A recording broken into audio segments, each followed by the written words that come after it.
Hello, everyone. I'm Nasta here at EugeneBound 3 Prelocal, Eugene, Oregon, Pacific Northwest, joined by the amazing Jay Lunatic. All right. Well, it's a pleasure. Man. From California, right? Yeah, California. Okay. Recently, NorCal now, Sacramento specifically. Okay. Originally from SoCal, so a lot of the talent here tonight I have seen in my backyard in both places I used to live. So okay.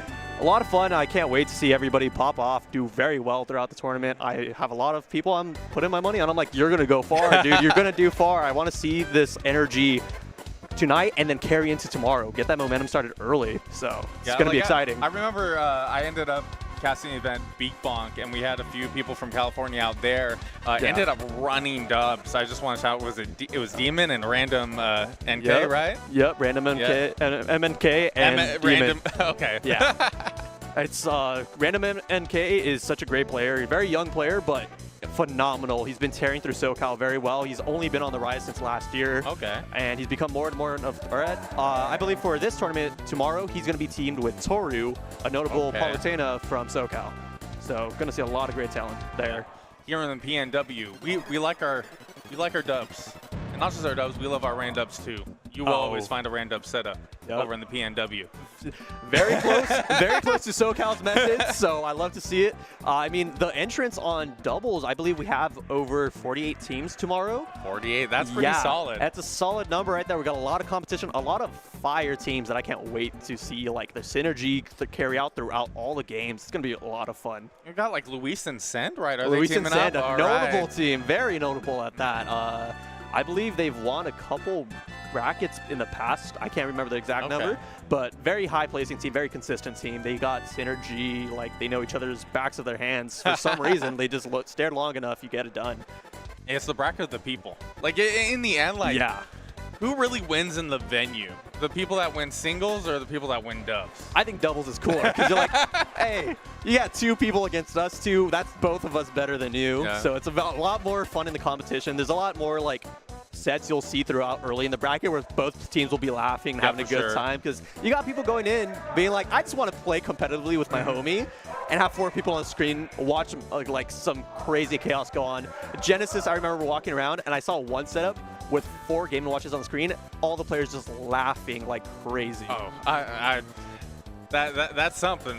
Yeah, very, very evil laughter, but you know what? It works, so we'll love to see it. All right, well, we did start Winners Round 1 mainly off stream here, but now I see some people coming over to the setup. So we're going to start this pre-local, you know, with a match. I just see 2 people I'm not as familiar with. Yes. But sometimes, you know, I don't put the face to tag. And that's a lot of it. Yeah. I think that's something that's cool about the Smash scene, being able to travel and see these players face to face at some point. You might have seen their sets countless times. For whatever reason, maybe you don't look at the player cams, or just had never got to meet them at like unless other it's majors. Like a pop-off, you don't necessarily see who's playing sometimes. Yeah. Like, I do like when streams have that like player cam so you can see the perspective of who's who, but it does add like clutter when you're really trying to like focus in on certain moments. Exactly, yeah. So like it's give or take, like both are great, but I just love seeing the pop-offs. That's what end of the day, I want to see the pop-offs players have, and I think the funniest aspect I've seen is when a player pops off and you can't tell who it is that won. Because they both have like the most like... Oh my goodness, and then the pre-pop-offs. Yeah. And this doesn't just happen in Smash. Oh, no, I just watched it happen in Street Fighter a little bit ago, and it was rough. Yeah. Oh, I can't imagine for Street Fighter because it's the bar. You have no idea what the exact number is. So you might be like, oh, that's death. It also happens for losses too. Like, oh, I already lost. Like, walk away. Was there not an Evo where somebody thought they won? They literally put down their controller, started celebrating. I believe it. Oh, I'm like 80% sure I've seen that for a Street Fighter event, and I could not stop laughing. I was dying. I was like, this is great. But man, stuff. the shame that you have to deal with, kind of having to carry that. Hey, it's never over till it's over, and that's something I love about Ultimate itself. You always have these interactions nonstop where you're like, oh, this guy's up 2 stocks. He's got it for free. You'll turn away for a second, like, I could grab a snack. You come back, you're like, why are they both last stock? What just happened? Like, 30 seconds went by. Restart? Yeah, and you're like, wait, is this the next game? Like, wait, what's going on here? So that's something I love about Ultimate, seeing these players compete. Every character has some explosiveness to them. Very rare you have characters that don't have that explosive starts or just can delete stocks. And it's a gift and a curse for the game. I believe it's more a gift because you never know when the game's going to actually be over. You never have someone out for the count. All right. Well, I do see our players here. I did peek, and I think I saw some OPZ. Oh. Okay. OPZ, a notable Steve player. All right. I see some waving to the camera here. Love to see it. Love to see it. Oh, man, this is going to be some great stuff. Steve on the screen, and then who we're going to have follow Mario. Interesting matchup here. Okay. I mean, both players looking to delete stocks very early on. Once you get to those high percents, I believe Steve will have an easier time getting the kills at higher percents than Mario will, but Mythic you know what? Kakarot. Okay. Oh. I love that name. I saw Mythic, and I'm like, okay, I can get behind that. And then I saw the full one, I'm like, okay. Now we're getting somewhere. Yeah, and right here, unfortunately got an up tilt. Maybe looking for a back air there, didn't find it, but not going to matter. Finds it anyways. Ooh, nice extension, not going to find that forward air. Like, really off to a solid start here for both players here. Solid. Oh, okay. And this is what I was talking about. Solid leading those stocks. For a bit. Like, up to that point. Looking pretty solid. Now we're seeing the Steve stuff that we tend to see. Yeah, and ooh, able to escape that, like, madness right there. 118%. If he can find the kill early, here it's not too out of reach. All right, 87%. Oh, these down tilts. Oh, that really whip punish is crazy. Yeah, that was not really what I expected. You hardly see F Smash get punished with another F Smash from Mario like that. And oh wow, just the gold gonna take it real quick. All right, a little crazy of an up smash, especially getting punished this hard for it. 67% here, looking a lot better for OPZ, having that 2-stock lead here. 73%, 81. Oh my goodness, on the climb. Yeah, really unfortunate. So that up tilt, you cannot punish that. Very few characters can. Mario and Game & Watch are actually some of the few that can with their up Bs. And fighting the F Smash, I believe that was a 2-frame. Nasty stuff right there. Hey, that's what you need right now when you're that down here. 87% here, especially with Diamond on board here. Wait a minute. Oh. All it takes is one solid combo here with Mario. Yeah, all looking for... Oh, unfortunate. It's blocking a save. Yes, it will. And we've got 109 right there. This is where it begins. Oh, what a catch there with that up tilt. I like that. Yeah, that was very clean. And this is where it begins. 109% to 0%. This explosiveness that we were talking about earlier, we got... It's explosive. Explosive, yeah. That was explosive for sure. I went the other way, unfortunately. But I mean, that was one grab away from changing pace entirely. So you saw that momentum, and it just kept going. And unfortunately, that up smash very great against Mario's backers. Yeah, but a solid start here to the pre-local. I like that was good back and forth here. I'm interested to see on the stage pick here. Not sure what the bans are, but we're maybe thinking Hall of Bastion, maybe looking PS2. Ooh. All right. All right, PS2. I mean, that's definitely a stage Mario would like to go on. I mean, it's a pick your poison against characters like Steve. Every map has some sort of weird setup you can do and take advantage of. So it depends what you're more comfortable with at the end of the day. And Mario's are no stranger to PS2, but we might be seeing the Switch. Okay, the pit here. Okay. Interesting. Okay. I have to say, I'm a fan of the pick here. I'm a fan of the pit. I'm surprised to see the Switch. We saw that momentum change very late in the game, and I mean, I'd argue that was the last hit, but you know what? This pit starting off strong, getting the opening right off the bat. Especially because we're in a pretty lethal format here with it being best of 3 here. So if Mythic doesn't manage to close this out, OPZ is just going to be moving on that winner side. Yeah, I mean, these conversions so far from pit are working out very well. We're seeing the lead already start and keep going. About 70% over on ops. Oh, not winning that neutral situation. Ooh, able to get the get-up attack in. That card, very evil, able to sneak its way past. But man, going for that side special there is so rough. It is not the safest option. Dying to the anvil always. Yeah, you can never be too comfortable. Challenging Steve in the air, you can never be too comfortable. Unfortunately, we saw the results of it. But I mean, this is not out of reach. Only 33% on his stock, 78%. I mean, this is very doable. Oh man, unfortunate right there. I feel like I'm seeing a lot more struggles here on the neutral wins for the pit. I felt like the Mario was able to maintain that advantage and win a little bit more of that neutral here. I now see OPZ really just holding the full momentum of the game. Yeah, the confidence coming from OPZ is just far better. And I mean, oh, not able to find the kill with a forward smash this time. Interesting interaction there, able to get the combo out of the dropout on up smash. Oh, no, you can't keep We've going been seeing for that. this We've get seen punished. that before. Yeah, if you rinse and repeat something that's not going to work, it's going to continue. And I mean, 86%, rough spot right here. We need to see a lot of clean conversions come out of Mythic here. Great jump out. Good job not air dodging. Going to avoid that up smash. Not okay. All right, buddy. You can only get away with it so many times. It's like, do me once, do me twice. That was the third time there. Yeah, and I mean, it is a good option to have in the back of your pocket, but if you get too comfortable throwing it out, it is very reactable for the opponent to just get a good punish, especially a character like Steve.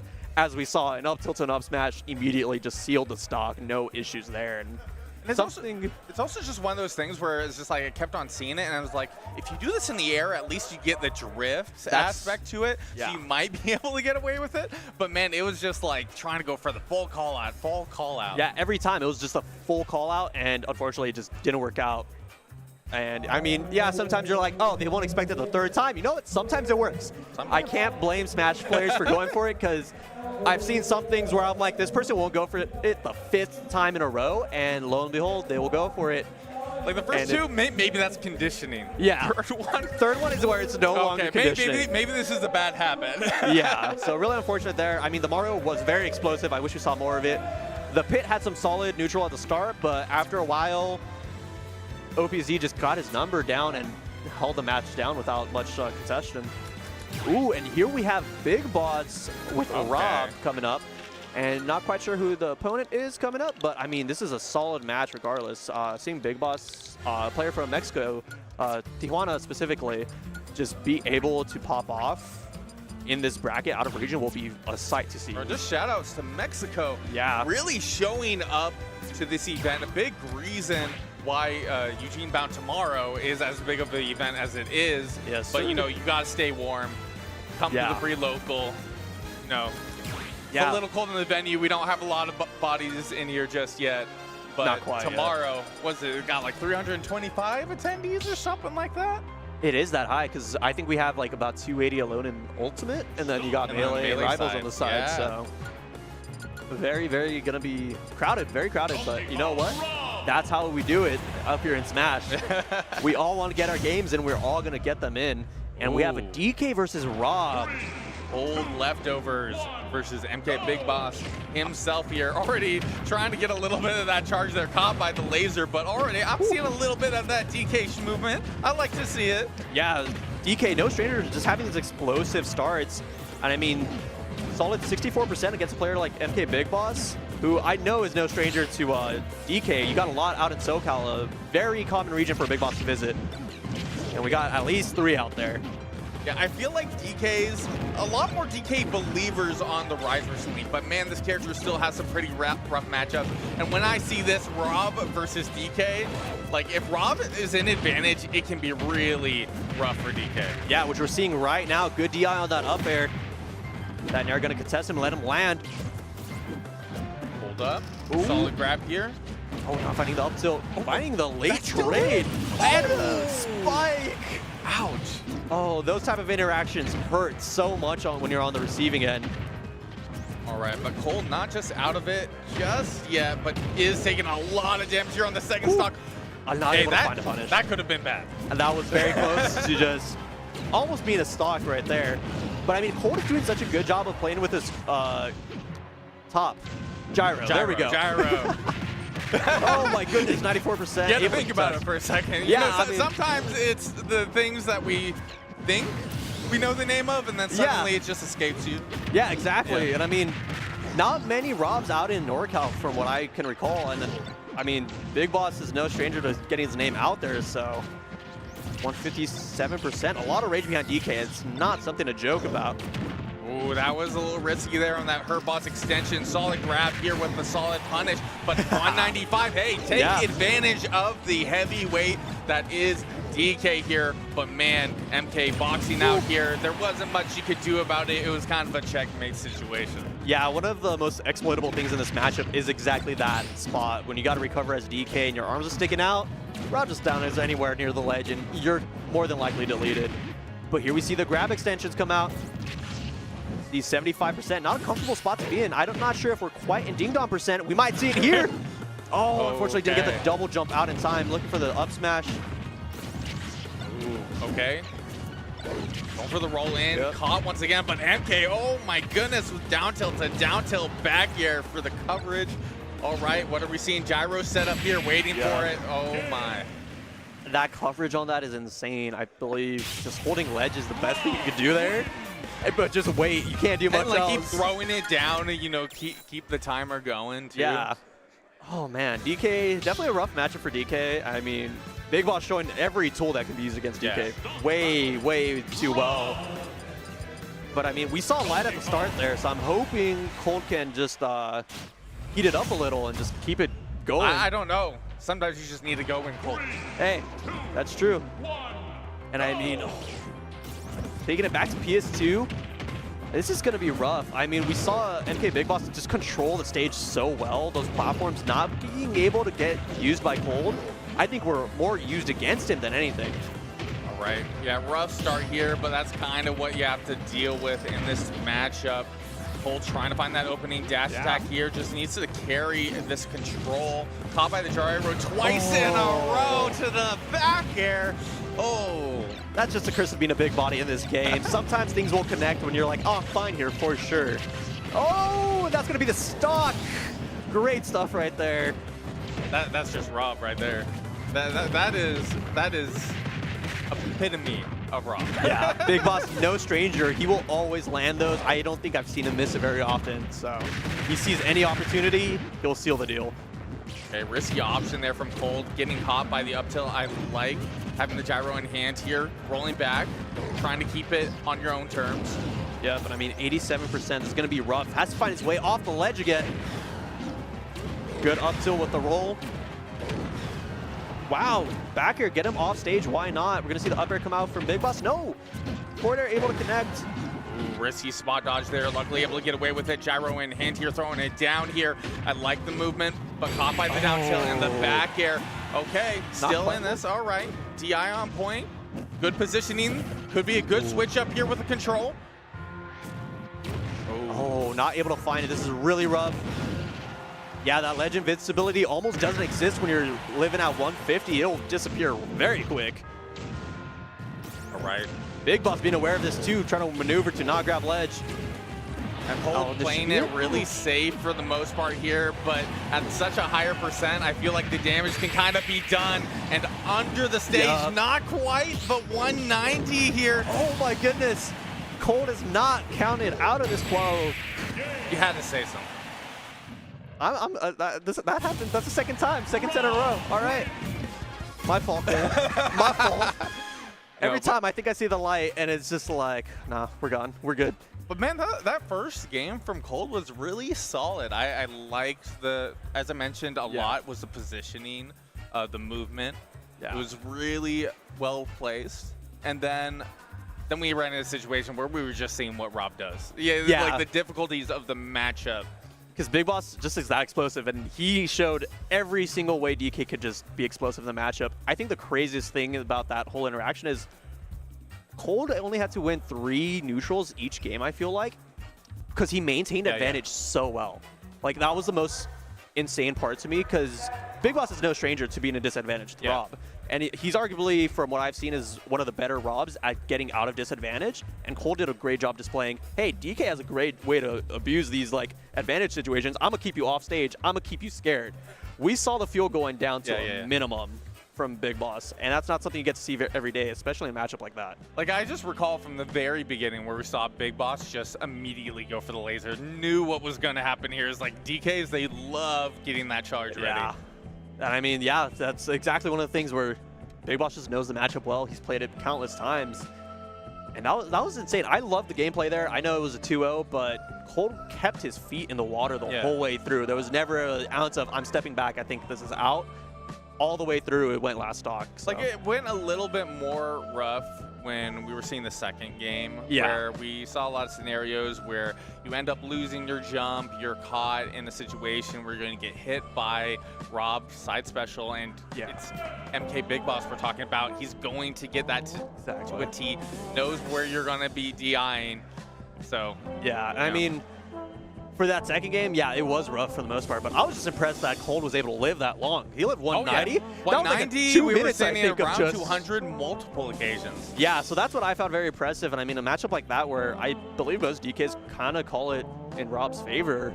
I could be wrong there, but bro, I want to see the DK that says, no, this is a DK winning matchup. Yeah, for sure. I mean, I don't see much reason on paper why that would not be how it works, because that down tilt alone from Rob has so much pressure on DK to press a button, because if you don't, you're going to get grabbed, you're going to get nared. Something is going to happen. There's a laser waiting for you 2 seconds away. So, I mean, props to both players. They're intense play. We love to see it.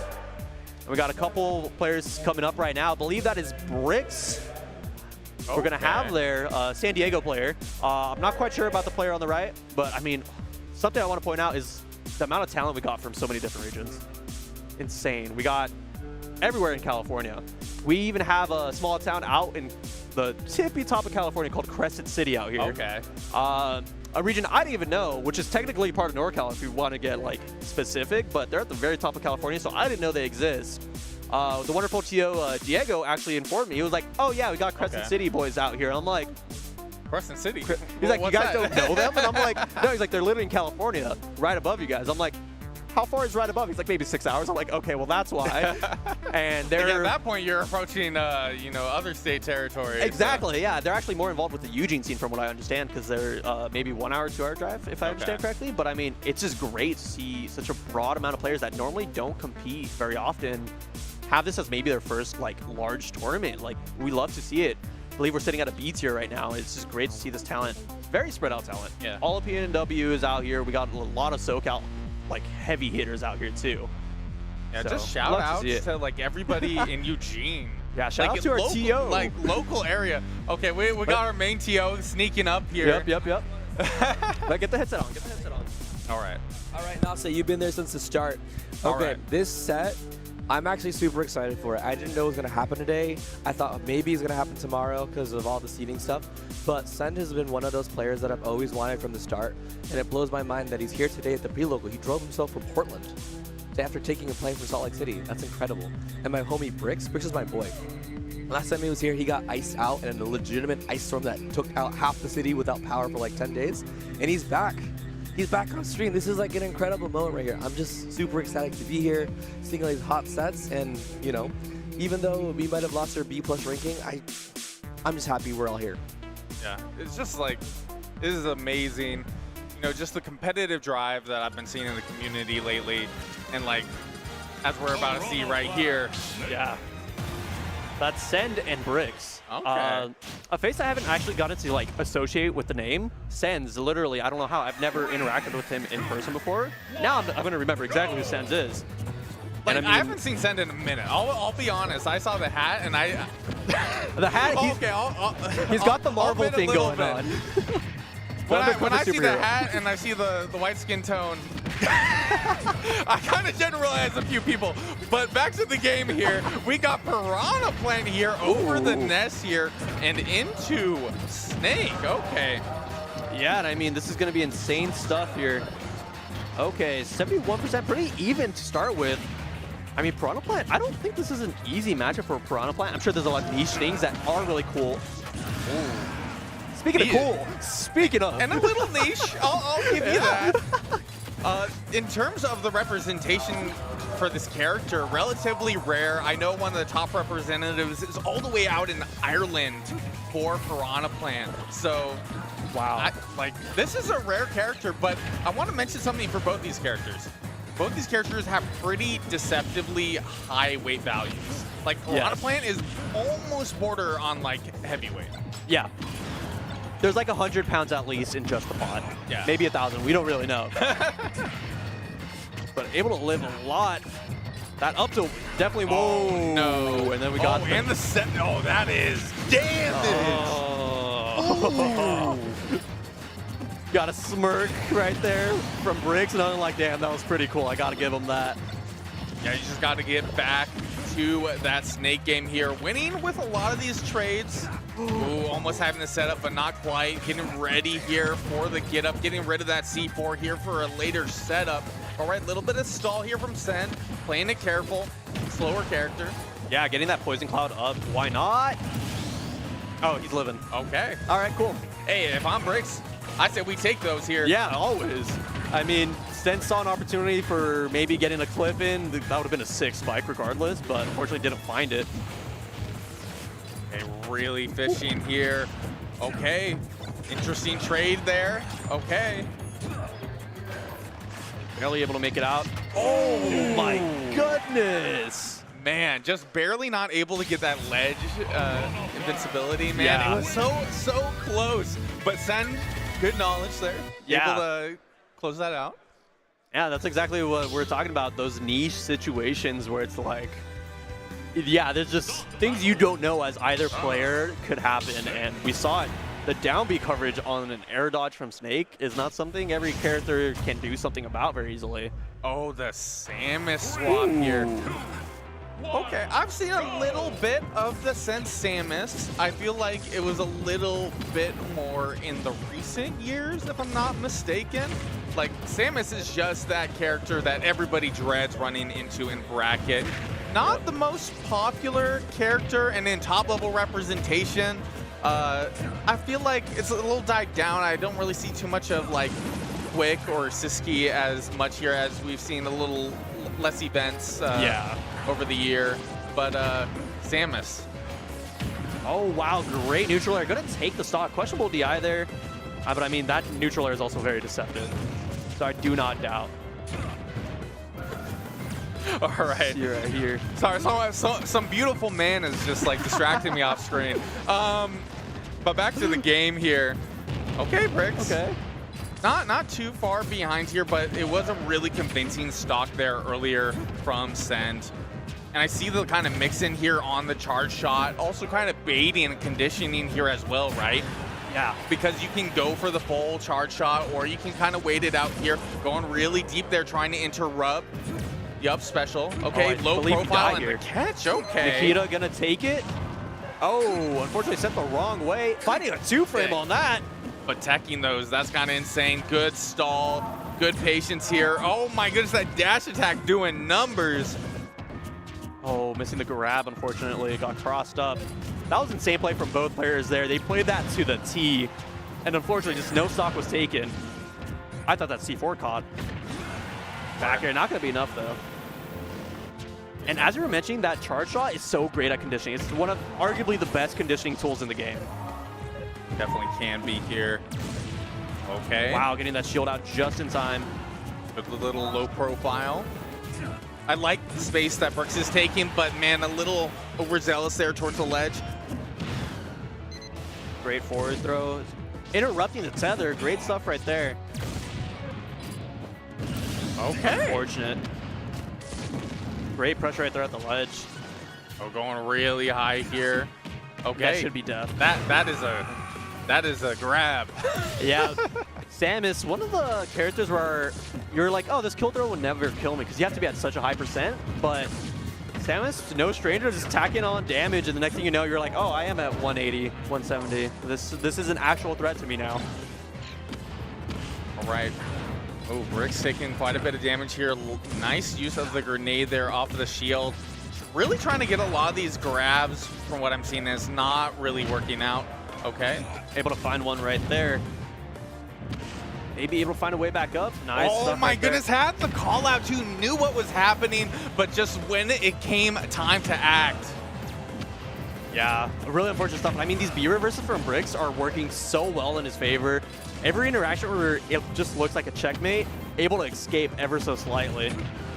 Wow, great call out on the turnaround. Able to find the stock with the dash attack. Okay. Got a little bit of rage on the snake right here. may be able to find a way through. Oh, I see Sen being really patient here. Good catches here for Bricks. That air dodge in, though, was really risky. We're going to see the uppie. Oh, man. And it was the conditioning where we're talking about earlier with the charge shot. Stalling in the air is like, oh, I'm good to be here. Wait a minute. No. Up special. And you're out. Yeah, I believe, I could be wrong regardless, it was a great call out from Sen. I believe he caught the B reverse on the nade, knowing the second he got the charge shot, he was going to try to B reverse away and immediately double jump right into the uppie. It's going to kill Snake at 130. It was a pretty genius play there, but I saw Bricks really clutching up there at the end. Yeah. It was almost looking like we were maybe going to see a game 3.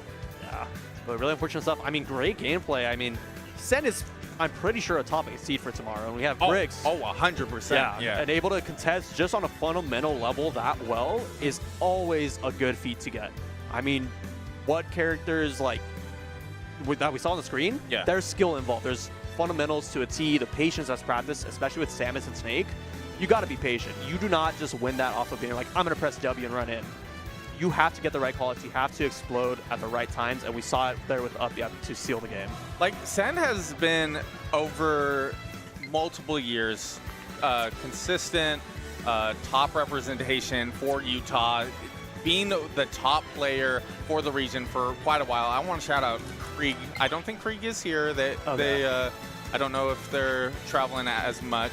But in terms of, like, you know, that top spot, Sen has just been doing the work for years. A little toned down over the last few months, but that also might have to do with the fact that we're not actually seeing as many events in recent time. I mean, the scenes we are seeing are very explosive at the start of the year. I mean, we saw Genesis, of course. Oh, yeah. Always naturally. It's going to be a great event. It's going to pop off. And we have Kagaribi coming up, and that's the super premiere. That's insane work to see. We created a whole new tier. I see people from Oregon trying to get out there. Like, suddenly, people are Major's looking trying at to those make it out tickets. there. I don't know if he was able to seal the deal. Major's going to make it out there. I'm just telling you that right now. Without a doubt. I say trying with a huge asterisk, because right under, in the like tiny italics right there, it says it's going to happen. And Major is definitely going to be out there. I'm curious to see how well he does, because seeing a Ganon to that level pop off is always great to see. Always a sight. And I mean, we have so many tournaments just popping off randomly. EugeneBound itself being one of the biggest tournaments for this weekend. Yeah. Well, not biggest tournaments for the weekend. The biggest in the world, if I'm not mistaken, based on a tweet. I saw it. We're just the biggest event happening this weekend. Yeah, and if you missed it, how dare you? How dare you? All right, we got Marvelous, Marco, and Abe. All right. This is a hot set. We're in round 4 already. So I became a Marvelous Marco fan after the first EugeneBound. Ended up making a pretty solid run, making some crazy plays. I'm not as familiar with Abe here, but we're seeing the Game & Watch. It's hard to go wrong with this character. This character is really frustrating to play against, has really solid options, and really, like, man, I don't want to run into a Game & Watch ever in bracket. No, I don't believe anyone has ever said the words, I want a Game & Watch, especially as my round 1 specifically. But I mean, Marvelous Marco is no stranger to this matchup, Monte being in his home region. So we hopefully will see a lot of explosive play here, but we're seeing a lot of just one-sided interactions at the moment. Abe hasn't been touched? Not at all. 105% on Marco. Oh my gosh, not gonna almost getting the catch. All right, there we go. No zero death, it's gone. We're good. It's all good, and it's all good. We're safe for morale reasons. Yeah. I mean, 136, this is not going to be very fun to come back from, but I mean, at the same time, Toon Link is not a stranger to working with Rage and taking a stock at 50, 60%. But man, Abe is playing this so well here. Good catch, waiting patiently. Bomb in hand here for Marvelous Marco. Oh, try to mix up there with the grab. Like, I saw the vision, but Abe saw it, called it out, taking that first stock. Yeah, and I mean, we see Abe fishing for the last little dash of the bucket. Not going to be able to find it right now, though. 47% that bomb, not going to connect. We see the back air start. Right. Oh, wow. I'm watching this matchup play out more, and I'm like, realistically, what does Toon Link do? Like, half your neutral tools just get nullified entirely. Yeah, I'm not sure. I feel like this can be pretty rough here for Toon Link. Like, especially with your projectile game, if the Game & Watch plays it well here in terms of options. Speaking of. My. Ooh. Got Okay. Marco having a giant smile on his face, being like, yeah, I should have known. Back airs. I believe we still have a jump here. Yes. Gonna be able to tether grab real quick. And Abe trying to catch the shield there. Getting more damage over time. Marvelous Marco with a really risky down air there earlier. Low recovery, neutral get up here. Okay, wow. I like the little mix up there with the grab here. Okay, but being really aggressive here. Really wanting to take that stock with the scoop, but not quite able to do it. Not able to find the connection there on the up tilt up air. I mean, this is rough. Abe is just playing with all the momentum, all the space he wants. We've got Marco grasping for straws at the moment. Forward tilt, not even enough on Game & Watch. Great drift. Okay. Unfortunate. I believe they had a jump still, not going to find it. No 3-0 though here. Oh, and already a little bit of catch up here. I want to see it. Oh, man, so close. Not able to find the connection. Solid vision, unfortunately. Gonna still keep an advantage, though. Oh, and now we have Bucket here at the ready, too. Gotta be careful.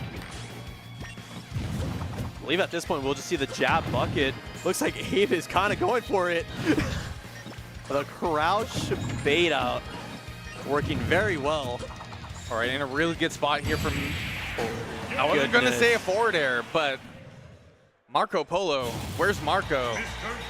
What is going on? Off camera at the moment, unfortunately. And I mean, very dominant performance from Abe right there. Oh, man. Oh, yeah, adjusting those shoulders, Gotta man. I'm loosen like, up. ooh. I mean, yeah, you got to loosen up always between sets. That's something I genuinely believe I want to see players do more in between like those games or sets. Get up, shake it off a little bit. We were tense sitting for like 5 minutes. Full focus. Like, if you can take a sip of water, can you take the headphones off, do a few jumping jacks, and get right back into it? Yeah, like, keep that blood flowing. Like, you're gripping that controller as hard as you can, being focused, and that takes a toll on you for sure. Not able to find the explosion on the bomb. Marco able to get a lot of % from that interaction. 45 at that. Okay, going for the tech roll out there, too. Yeah, nice stuff. Just resetting the entire stage, saying like, nah, I'm good. I don't need to do any of this. Oh, trying to catch there with the neutral air. Okay, I already see Marvelous Marco getting a little bit more in here. Abe not really putting up the same wall as before. I think it's mainly because Marco's kind of adapting to the rhythms that Abe has been putting on. Yeah, and you got that mental... Okay. I said adapt, but unfortunately, we see that once again. Got to be careful there on the ledge. Should we just step off real quick? Every time, it's just happening. Every time we're like, oh yeah, we got the momentum going. No, we're proven wrong instantly. Oh my goodness. Gonna get a large chunk of % here and counting still. A very quick wrap, 60% now. And that lead Marco had worked very hard for, just deleted like that and almost getting lapped. Okay. Oh, unfortunately hesitated on that up smash. Man, but it's so unfortunate. Going for the spot dodge there afterwards is really what cost Marco the interaction. Yup, and I mean, 105%. Fishing for that forward smash, looking for the dash in. Okay. Oh my goodness. Yeah, auto-canceling that neutral air. Great second now from Abe right there. And Marco really trying to look for a way to take this stock here. Abe in a good spot, drifting back, but hey, okay, Marco. Yeah, great stuff right there. Marco finally getting that up smash he had been searching for. I mean, 135%, not impossible to even out here. But Abe playing very well with the lead right now, being like, I'm cool, I'll sit back, I'll let you make the mistake first. And there we see the up B immediately come out. Just throwing the bomb up there, saw, Bucket was in play, didn't want to give it anything. Okay. Yeah, and I think Marco's doing a great job of forcing out that Bucket, throwing it up, forcing a reaction. You have to respect its existence. And I mean, 90% racked up real quick. One good conversion from Marco could even out this game. Great jump out from Abe. Not going to allow that up air to connect. Okay, solid catch here for Abe. Abe positioning for that back air. Ooh, Oh, back good grab, throw, back should take it throw. with the Wait, switch. the mash? Hesitated. He hesitated on it, gave it too much time to mash. Game watch, no kill throws there. We're going to just see a toss back. One charge on the bucket. Oh man, the late hit there of the back air. Send out with the Oh, my bomb, and goodness. it's explosive. Gotta Yeah. be careful. That forward air, good. Just great at forcing you to do something at ledge. And when you're at that high Okay. interaction there now, evened it out real quick. Good stuff to Marco so far. And huge change of pace from the last game. Yeah, Marvelous Marco looking a lot better here. Like I already mentioned earlier that I was seeing a little bit of adapting here, but the overall game plan that Abe's been going for, I'm starting to not feel like Marco's got it 100%. Maybe that like 50 to 75%, but there's still some aspect that Marco is struggling with. Yeah, unfortunately, we saw it right now with that boomerang in play. It's very hard to sneak it in there a lot of times because it almost ends up being a 50-50 on the timing, as we see right there. Oh my gosh, these down airs, like I feel like they would work against any other character, but Game & Watch is not one. Going all the way out. That bomb smoke covering Marco, giving him a little bit of more space to work with to find a way to ledge. Okay, bomb in hand two for later. Okay, look, cheeky back air. Yeah, nice air dodge out, reset it all, but not going to matter, finding himself off stage again. And this is where Game & Watch can excel very well. Oh, the bomb actually dropping there. Okay. Hey, that 10% is all he needed to turn it around. I lied. I'm a liar. My fault. Oh, the turntable. Tables have turned indeed. The tables have turned. All right, but man, Abe there with the win over Marvelous Marco. I'm curious on how Abe was seeded for this Prelocal. I am very curious too. I know a lot of it, I'm sure the focus was, let's get this like out of region talent facing each other. They don't get to see each other every day. You hardly get this many groups of players out in this area. Seeded 11th for Abe, actually. Okay. Great stuff. That just shows the skill of players we have tonight. And that's not including tomorrow's stacked tournament. One of the things I do want to mention here, because we are at the Prelocal, we did hit cap for the Prelocal. People are here getting ready for tomorrow. And one of the things that, like, I ended up watching in on the seeding for EugeneBound. Yes. Every pool just absolutely stacked. Like, even to just get a few rounds where there isn't a recognizable name is difficult. Yeah. And with the Prelocal, smaller capped event, we're sitting somewhere around that, like, 72 mark or, like, probably a little below that for Ultimate specifically. Yeah. But you're going to be running into these players, like, maybe round 2 because it's just unavoidable. Yeah. So it's just insane stuff. I mean, we love to see it. Every single player out here is getting started for tomorrow. We have Major on the screen coming up. Major and Send, okay. Oh, wow. Oh, Major made a run then if he's seeing Send right now. This is already round 4. Major be making runs. Oh, he's always making the runs with the character. Send is kind of a given most of the time. Yeah, Send, he's round 4. We should expect that. But Major, every time. I'm going to say it. I think we're seeing the Piranha plant out of that. Oh, yeah, that's a messed up matchup, actually. That might be why we saw the plant in the first place. Maybe Send saw the I tournament. think it's for dubs. Honestly, I think it's for dubs. Do Luis and They've done it before. They have done it before, but like, ooh. Okay, well, I'll be looking out for that tomorrow for sure. Wait, hold up. No, we're wanting we're wanting a run back here with the Ness and the Tried and True again. Wait, no, we're seeing a swap. Lucina, what's going on? We're lied to. No, we're seeing the Ness. We're seeing the Ness. Okay. Ness and Ganondorf. Oh man, this is gonna be rough. When I see Ganon off stage, I'm gonna assume Ganon's dead. You would assume so, but in terms of players with the highest discipline, in terms of, you know, holding onto your jump, keeping your resources, I feel like Major is amazing, like immaculate. So it will kind of be a coin flip here, but I feel like Send does have that ability to try to get that checkmate. Oh yeah, without a doubt. Good neutral air, not gonna send him back off stage. Not finding the forward air connection. All right, Tech out there trying to catch with the back air here. I see Send really taking advantage of a lot of these multi-hits. All right, good catch. force the jump here. Oh. All right. Yeah, unfortunately, landing where you make Ness just have his back to the edge of the screen, that's not where you want to be, unfortunate. So dying at 120%, even as heavy as Ganon is. Only 28%. Major having a hill to climb, but always climbing a hill playing Ganon to begin with, so no stranger to this. I see Sen doing really good work here, taking advantage of the faster aerials. We do see that little 1-2 trade there towards Major, but Major is still stuck behind here. We're seeing trades again and again, and it's often looking better for Sen. Yeah, I mean, 104%. Make that 54. This is not where you want to be. Okay, oh, the wow. crouching there was very smart. Keep that hurt box low. Yeah, and I mean, able to find the kill right here with that dash attack.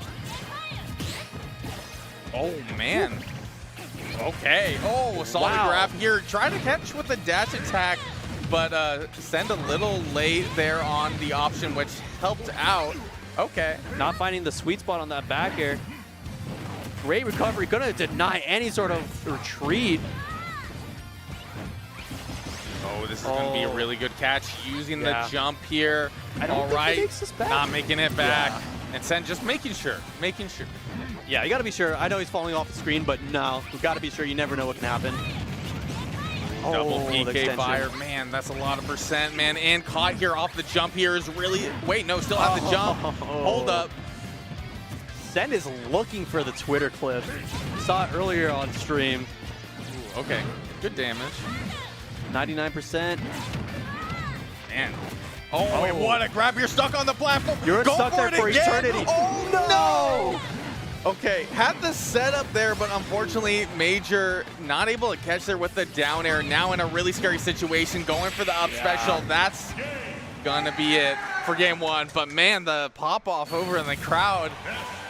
Hey, I'm scared. For the Utah boys. Yeah, I mean, I'm scared. I'm watching anybody play against Major. I'm like, oh no, this can go either way. And if had that down air connected, that was an up smash waiting to happen. That was probably the true combo. Yeah, and like when people think about Major, or the people that have been keeping up with Major's history as a competitive player, think back to things like Major upsetting Send way back when at Daddy's Den. Yeah. So this is a pretty hot set, and I'm excited that we're here for it, even if it is just a pre-local. Not able to find any sort of coverage there. Sen finding his way through. Back air, not going to be enough to take it, but 90% is not comfortable to be at. All right, I already feel like Major a little bit more locked in on the positioning now. We're not seeing as much bad trades, but Sen getting a really good catch there earlier. Great roll. Finding the connection, not going to be enough to kill, even with as light as Ness is. 142. Of course, we're going to see that back throw. Great utilization of PK Magnet. At that situation, wasn't able to do anything, but man, Send able to get back there with the double recovery. Okay. Yeah, I was a little worried there, but able to find a way back regardless. Oh, rare Major grab there. No kill, though.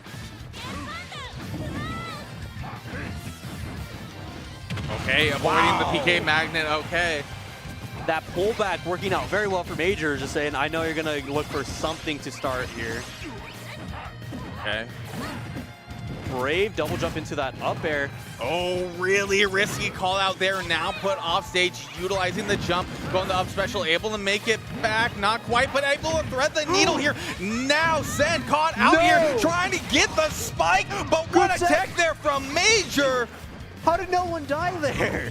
Hey, this is how you know this is a top level set right now. Both players not willing to give here, but Major now at a high percent here, caught into the combo, the clip, unavoidable. That angle that the PK Thunder will send at is so disgusting, but it's also really fun to watch. And I mean, this is not a bad spot for Major to be in. At 80%, 81, 96 now. like you're starting to get in that like 1 point away from a kill setup here. We're seeing a lot of 1 interactions rather than 1-2, which is really where you will see Ganon secure those stocks, and also in terms of like full callouts here. But now Send, I'm just seeing in a little bit more control here. Major getting a little desperate, able to catch the dash attack, 61%, not too bad. Yeah, not that bad, but stacking up to 100 real quick right now, 113. And this is where grab becomes a threat, a very good one. 115. Oh, this is where Major wants to be. Oh my goodness, really aggressive. Flame choke there. Hold up, going for the roll in, going for the down air. Major waiting for the option, went with the forward air, able to get the up smash here. We're down to possible last hit interactions here in a second. Major using the jump, going back with the flame choke. It keeps on going. Dash back, dash forward. What is it going to be? The parry there from Send. Jay, what is going on here? I mean, 140%, 105. What are you going to do? Both players have 1 kill option they want, and it is disgusting to watch. Oh my goodness, Send able to secure that. Man. Best of 3 format there, but man, what a close game 2 that was. But Send clearing out 2-0. Major out into losers. Yeah, I mean, really unfortunate right there. We saw Major was one tech readout from winning that. And unfortunately, he played it patient and safe and just kind of walked to the right, hoping, oh, you're going to roll out or second place. Yeah. Unfortunately, Set chose the only correct option he had there and was able to escape it.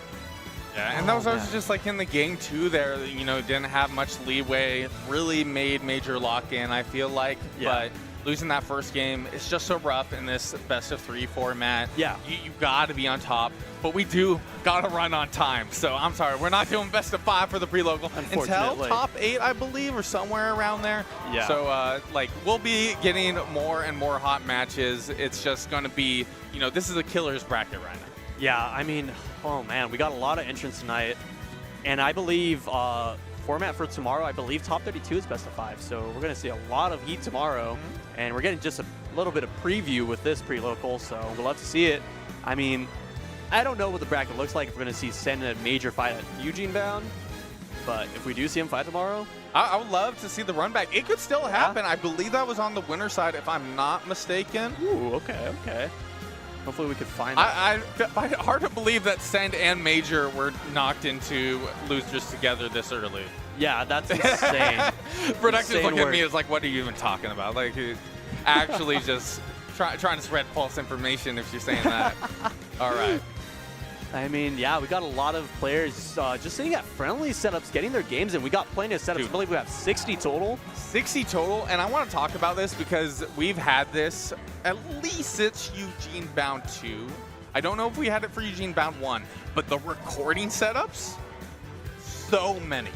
Yeah. It is actually insane. I feel like majors don't have this many recording setups. They don't they don't expend that much resources. But here, if you wanted your game being recorded, it is like super accessible. For people that want to, you know, VOD review or like are feeling like, hey, maybe that's just the extra thing I need.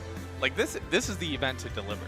Exactly. I mean, you have this, again, out of region talent, all meeting at Eugene. You're going to want that VOD review. You're going to have those characters like, I've never fought this character before. Let me go back and see what I can do better in that matchup. Or, hey, what did I do right in this matchup? Or, hey, let me go get that Twitter clip. That needs to go straight. Oh, that's true. Like if you're trying to farm clips, the recording setup works. Like sometimes you try to like save the VOD on a random switch, and then you like go bad. I need to find the switch in time. You put the post-it note. But then the message me on Discord. Gone. Yeah. And I've told people that like love to clip farm and like I'm gonna save the replay. I'm like, dude, just carry post-it note. Drop your Discord. Say just say need replay. Message me and then your Discord. Do like, whatever it takes. I'll say at some point in casuals I might have got Jay Ford, but that is lost to time. It's lost to time. There's no proof of it. It's it didn't lost happen. to time, Saya. You're looking at me. Oh. It's out there if you can find it. Maybe it doesn't exist. Maybe I'm making stuff up here, so. Oh, man. On commentary. Why would I make stuff up? I don't know what you're talking about. All right. All right. Oh, well, man. Oh, we got a game coming up real quick. Let's see. Oh, okay. Andrik, and I am not too sure who the other player is. Okay. So we're going to see the Captain Falcon? Then? Yeah, it's Captain Falcon, right. 100%. I mean, Andrik will sometimes play other characters, but he's very true to, like, I'm running Captain Falcon, I need to stay warm. I mean, Falcon, as much as a character seems like, oh, you're just pressing the same 3 things in neutral, there's a pattern to it. There's a rhythm you got to maintain. And if you play another character, you might throw your rhythm off. Yeah, recently I've been seeing clips of Griffin playing again, or so Fatality. Yeah, Fatality. First name basis. Okay, yeah. Fatality. Well, I think he tried to change his tag to it at some point. Yeah, people weren't recognizing it, unfortunately. I remember those days. It's always funny when someone's like, let me change it. Send made it work. Send made it work very well. OG's no bestness, but like, yeah. I feel like Sen's becoming more recognizable. Feel bad for the people that also had the same tag and then kind of got washed out. But hey, you got to perform, get that credibility. I think my favorite tweet that I saw in like recent history was someone said Kurama is Prodigy, and then Kurama quote retweeted with like Donald Duck like pointing at him like me. So you just love to see it. That is old news. That is old news. but somebody didn't know this far into Ultimate from the transfer. I will say, when it initially happened, I was confused. Oh, a lot of people were. It was just like out of nowhere. And it was like the same thing where we had like Pocket and like a lot of these like big names swapping on tags. Yeah. You got it. Like you reach a certain point, you're like, I want to rebrand. I want to rebrand my identity. This is who I am now. I've leveled up. I've wanted to rebrand for a while, but people kind of refer to me as Nasa as like a nickname at this point. So it's really hard to kick. Like, I like telling the story. When I was up at Battle of BC, there was this like interaction where, you know, it's like, you know, Smash gamer events. Like sometimes I'll introduce myself with my actual name. I'll like introduce myself with a tag. I was caught in this situation where I was introducing myself, and I started by introducing myself as Nasta, and then everybody else that was introducing themselves proceeded with their actual name. And I was just suddenly in a hotel room where I was the only person that introduced myself with my gamer tag. And then people genuinely thought, up to a certain point, that it was my name. That is rough. That's how I run it. Jay will always be part of my tag, or I hope so. I might change it. I might level up, and then they'll be like, oh, gotta get rid of that. We're just Lunatic now. But I always run it by Jay, because that's a nickname that I've had since I was young. So I'm like, Jay, I won't go wrong ever. I'm never going to be like, oh, you're using my other... Wait, we got another hot set here. We got Cody on board with the Diddy, and then we got Andrik with the Captain Falcon. Okay. All right. We love to see it. This is an interesting matchup. I feel like we tend to not see that much Diddy Kong in this day and age. I feel like in terms of like top representation, we see just far and few. Like Tweak still plays Diddy a little bit, right? Yeah. Off the top of my head, I can only recall Weak, Beastly, and Cody. That's about the most representation we get. Like we had Aaron too for a while. Yes, Aaron. But it's just not very often you get to see it. You got a lot of them around, but to reaching those like top 64 contenders at like the Platinum tier tournaments or Premier tournaments, you don't get to see it every time. Yeah, but Cody kind of making a name for themselves with the Diddy Kong. So he's doing pretty solid here. Yeah, I mean, it's just one conversion away. Unfortunately, not living that down B.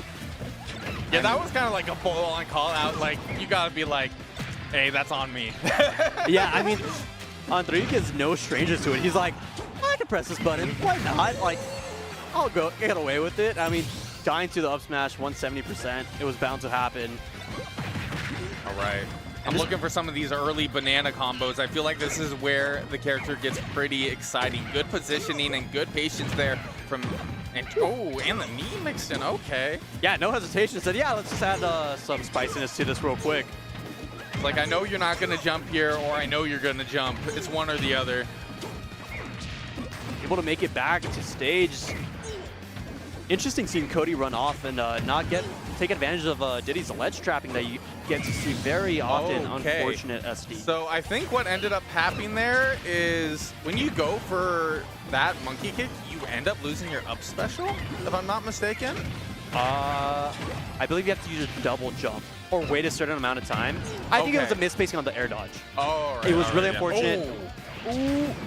The soft spike, but it was enough. The turnaround did not come out, unfortunately. Seeing the frustration right there. Like, understandably, like in terms of the pace of the game, it wasn't like feeling like we were there at that last stock just yet. It just suddenly, like in a blink of an eye, just like that. That's what a character like Captain Falcon can do, and that's what a player like Andrik will do. So, I mean, you will just see stocks get deleted very quickly. And against a character like Diddy, he pops pretty quick, so it's really unfortunate. Okay. But we see the little switch up there on the skin staying in theme here with the pink and gray. Yeah, that's what happened. You get the reset now that you're using the correct skin. What use of banana there? Very risky. I mean, all it took was a down tilt or down air, and that was just a rough spot to be in. Oh, fishing for the air dodge. Not going to find it, though. Okay. Got the monkey flip. Monkey kick. Oh, banana in the other hand. Yeah, this up air is a great tool for catching the banana. Falcon's aerials are actually really good at contesting it. We have jump here, yes, we do able to make it back without much issues. Down a sweet spot. Great up smash. Let's get a repeat of it. Hey. Why not? I feel like a lot of Captain Falcons just like throw that out there. It scoops from ridiculously far away, and it's kind of scary to try to contest. Yeah, like, you thought Marth scoops with up smash? No, Captain Falcon, you look at the hitbox. Bro, there's some like invisible third leg there, I'm just saying. Yeah, it's insane stuff, and I mean, 100%. Well, there we go, we're looking for it again. Oh, wow. Okay. Strong down smash gonna just secure that stock. Get the stocks even out while we're at it. Right. But it's gonna connect one of these times. Like right now, this is Cody's game to win here off of the counter pick, trying to catch the banana there, but end up getting caught by the Falcon kick, which we've seen a few times here, funny enough. Yeah, and I mean, Cody has this lead at the moment. We heard the up smash attempt to come out again, getting interrupted very quickly though. Okay, replace on the banana there, trying to pick it up. We see the slip here. All right, going pretty deep. All right, we see the catch there with the back air, trying to catch with a cheeky spike. I like it. Yeah, Cody doing a great job of maintaining this pressure. The gentleman's. That was a perfect gentleman's right there. I mean, that was just clean, solid call out, like you said. That's dead? Oh, not gonna capitalize on the banana trap. No follow-up. Thought it was probably a little risky there with the possible of the up special. Oh, that's a good catch there. All right, shield to shield, little scoop there, little back and forth, but the grab there into the knee. Yeah, you don't want Andrik sitting with this rage, and it's not going to matter. Cody able to steal the stock real quick off stage. Oh my goodness, what a combo there. Not a whole lot of percent, but maintaining that advantage is just so huge. Oh my goodness, and also like, okay. No. Cooking a little too hard. Cooking a little too hard. Very quickly saying my game, and got a quick response back. You gotta let that simmer. All right, we got 1-1 here. Is this, wow. Have we been kind of like just getting 2 O's here on stream for the most part? This is the first game 3 we have tonight on stream. All right. And I mean, explosive, just a reversal from Cody. I mean, Andrik had huge dominance that first game, and the game 2, we got it switched around real quick. Okay, but in terms of the games being won here, we do see a switch up on the skin, but it is it's the counter pick. The counter pick, of course. FD. Now I feel like this isn't necessarily the worst stage for Diddy, but you do lose like the scenarios where you can kind of capture people there on the platform, right? Yeah, that banana pressure on the landings isn't going to exist. You're not going to have those early percent extensions with platform on the Nair banana drops. And Andrik showing why he likes Final Destination, not finding the knee. Almost so close.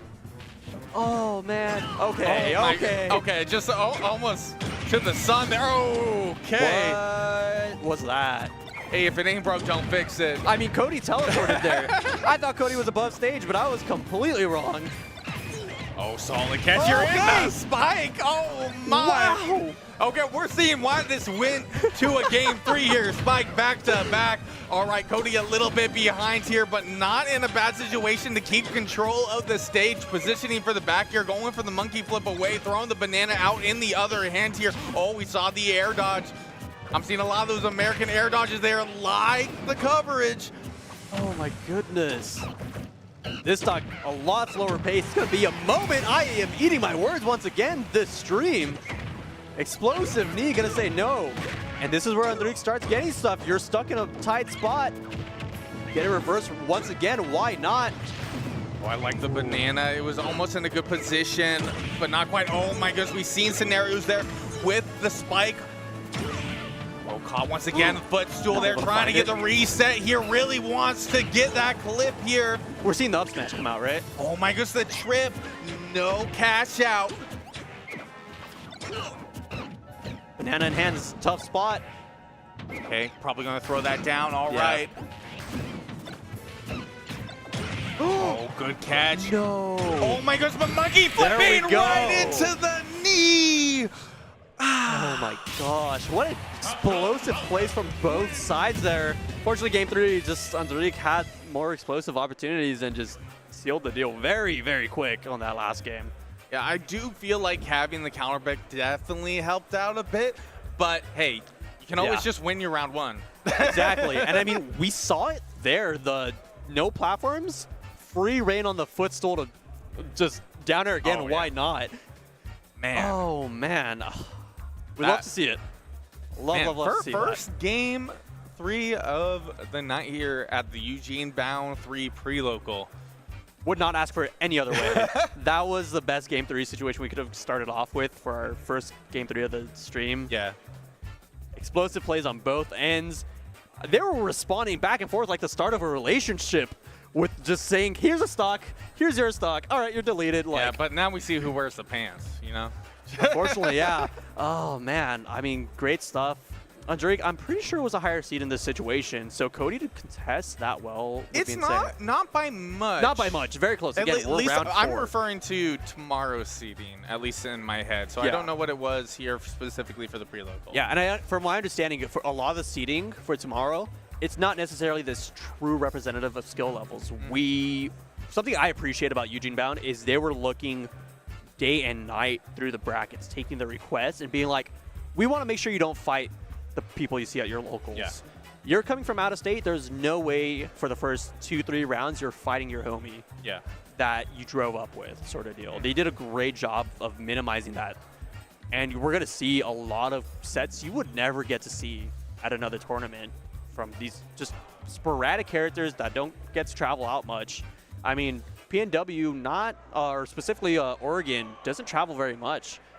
Major being one of the few representatives who consistently travel. I would say we started to have a little bit more people traveling from Oregon. We definitely had Sparkle travel out quite a bit. Yeah. We definitely have our good share of players that go up to BC. I know we had a decent showing at Genesis this year in terms of how many players we had come out. But in terms of, going to the East Coast or, kind of like Midwest regions, I would say that that's kind of where we start to not see as much Oregon representation. But, in due time. I'm just saying, we got some amazing players, and I know there's TOs in those regions. Reach out to Oregon. Always, Maybe we can come out. Great region. They're doing a great job today of just making this a home for all the other players, saying, hey, we're going to put our best foot forward for you guys. Make sure you have the best competition you can. And I mean, we're seeing it already tonight. Yeah. I don't know if Cody and Andrik have ever played before, but my guess is not. Yeah. Just given like the region, the geography of it all. Yeah. I highly doubt it, and that's the beauty of EugeneBound, I think. That's something you don't get to see very often at tournaments unless they're that very top level Genesis we're talking. You won't get to see that otherwise. Yeah. And for the TOs to do this extent of care for the brackets, I'm loving it. Like, I just want to kind of go back in history for Oregon here in terms of our regionals. Like, this is the 3rd iteration of EugeneBound. Over time, I think back to our events like the Bigger Porches, which was the regional for a while, and then we ended up seeing Back in Blood, and that went through 6 iterations. I believe so. 5 or 6? 7? 7. We had that many? Wow. Oh my goodness. 7. I was there for 6 of them. Damn. Oh, okay. Okay, but I feel like Major Upset's kind of in its own. Hey, right, again, we're talking about. You level up, you got to change the name. That's how it goes. See, what I think of is that we ended up having an other like relatively good-sized regional happening here in the Eugene area where it was actually called No Tech Zone. I remember that, yes. And then ended up seeing some event, I believe in France, use the exact same name. Might be that event happened. The event here had to be canceled because we had massive snowstorms. I recall that, Yeah. yes. I had a bunch of friends who were supposed to make it out, and unfortunately they just were not able to. So I feel crazy bad stuff. for the people that made it out earlier in the week and then suddenly couldn't travel anywhere. They still had an event there, but it Yes. you know, it wasn't Not like the same caliber. the regional, yeah. So really unfortunate, but you know what? That's the beauty of Okay. this state. You have such like intense nature. The weather definitely shines out throughout like the whole state.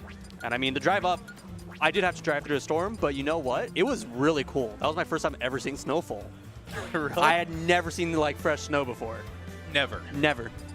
Okay, that's how I know you're not from the PNW. Yes, exactly. Just to show how far like people have come.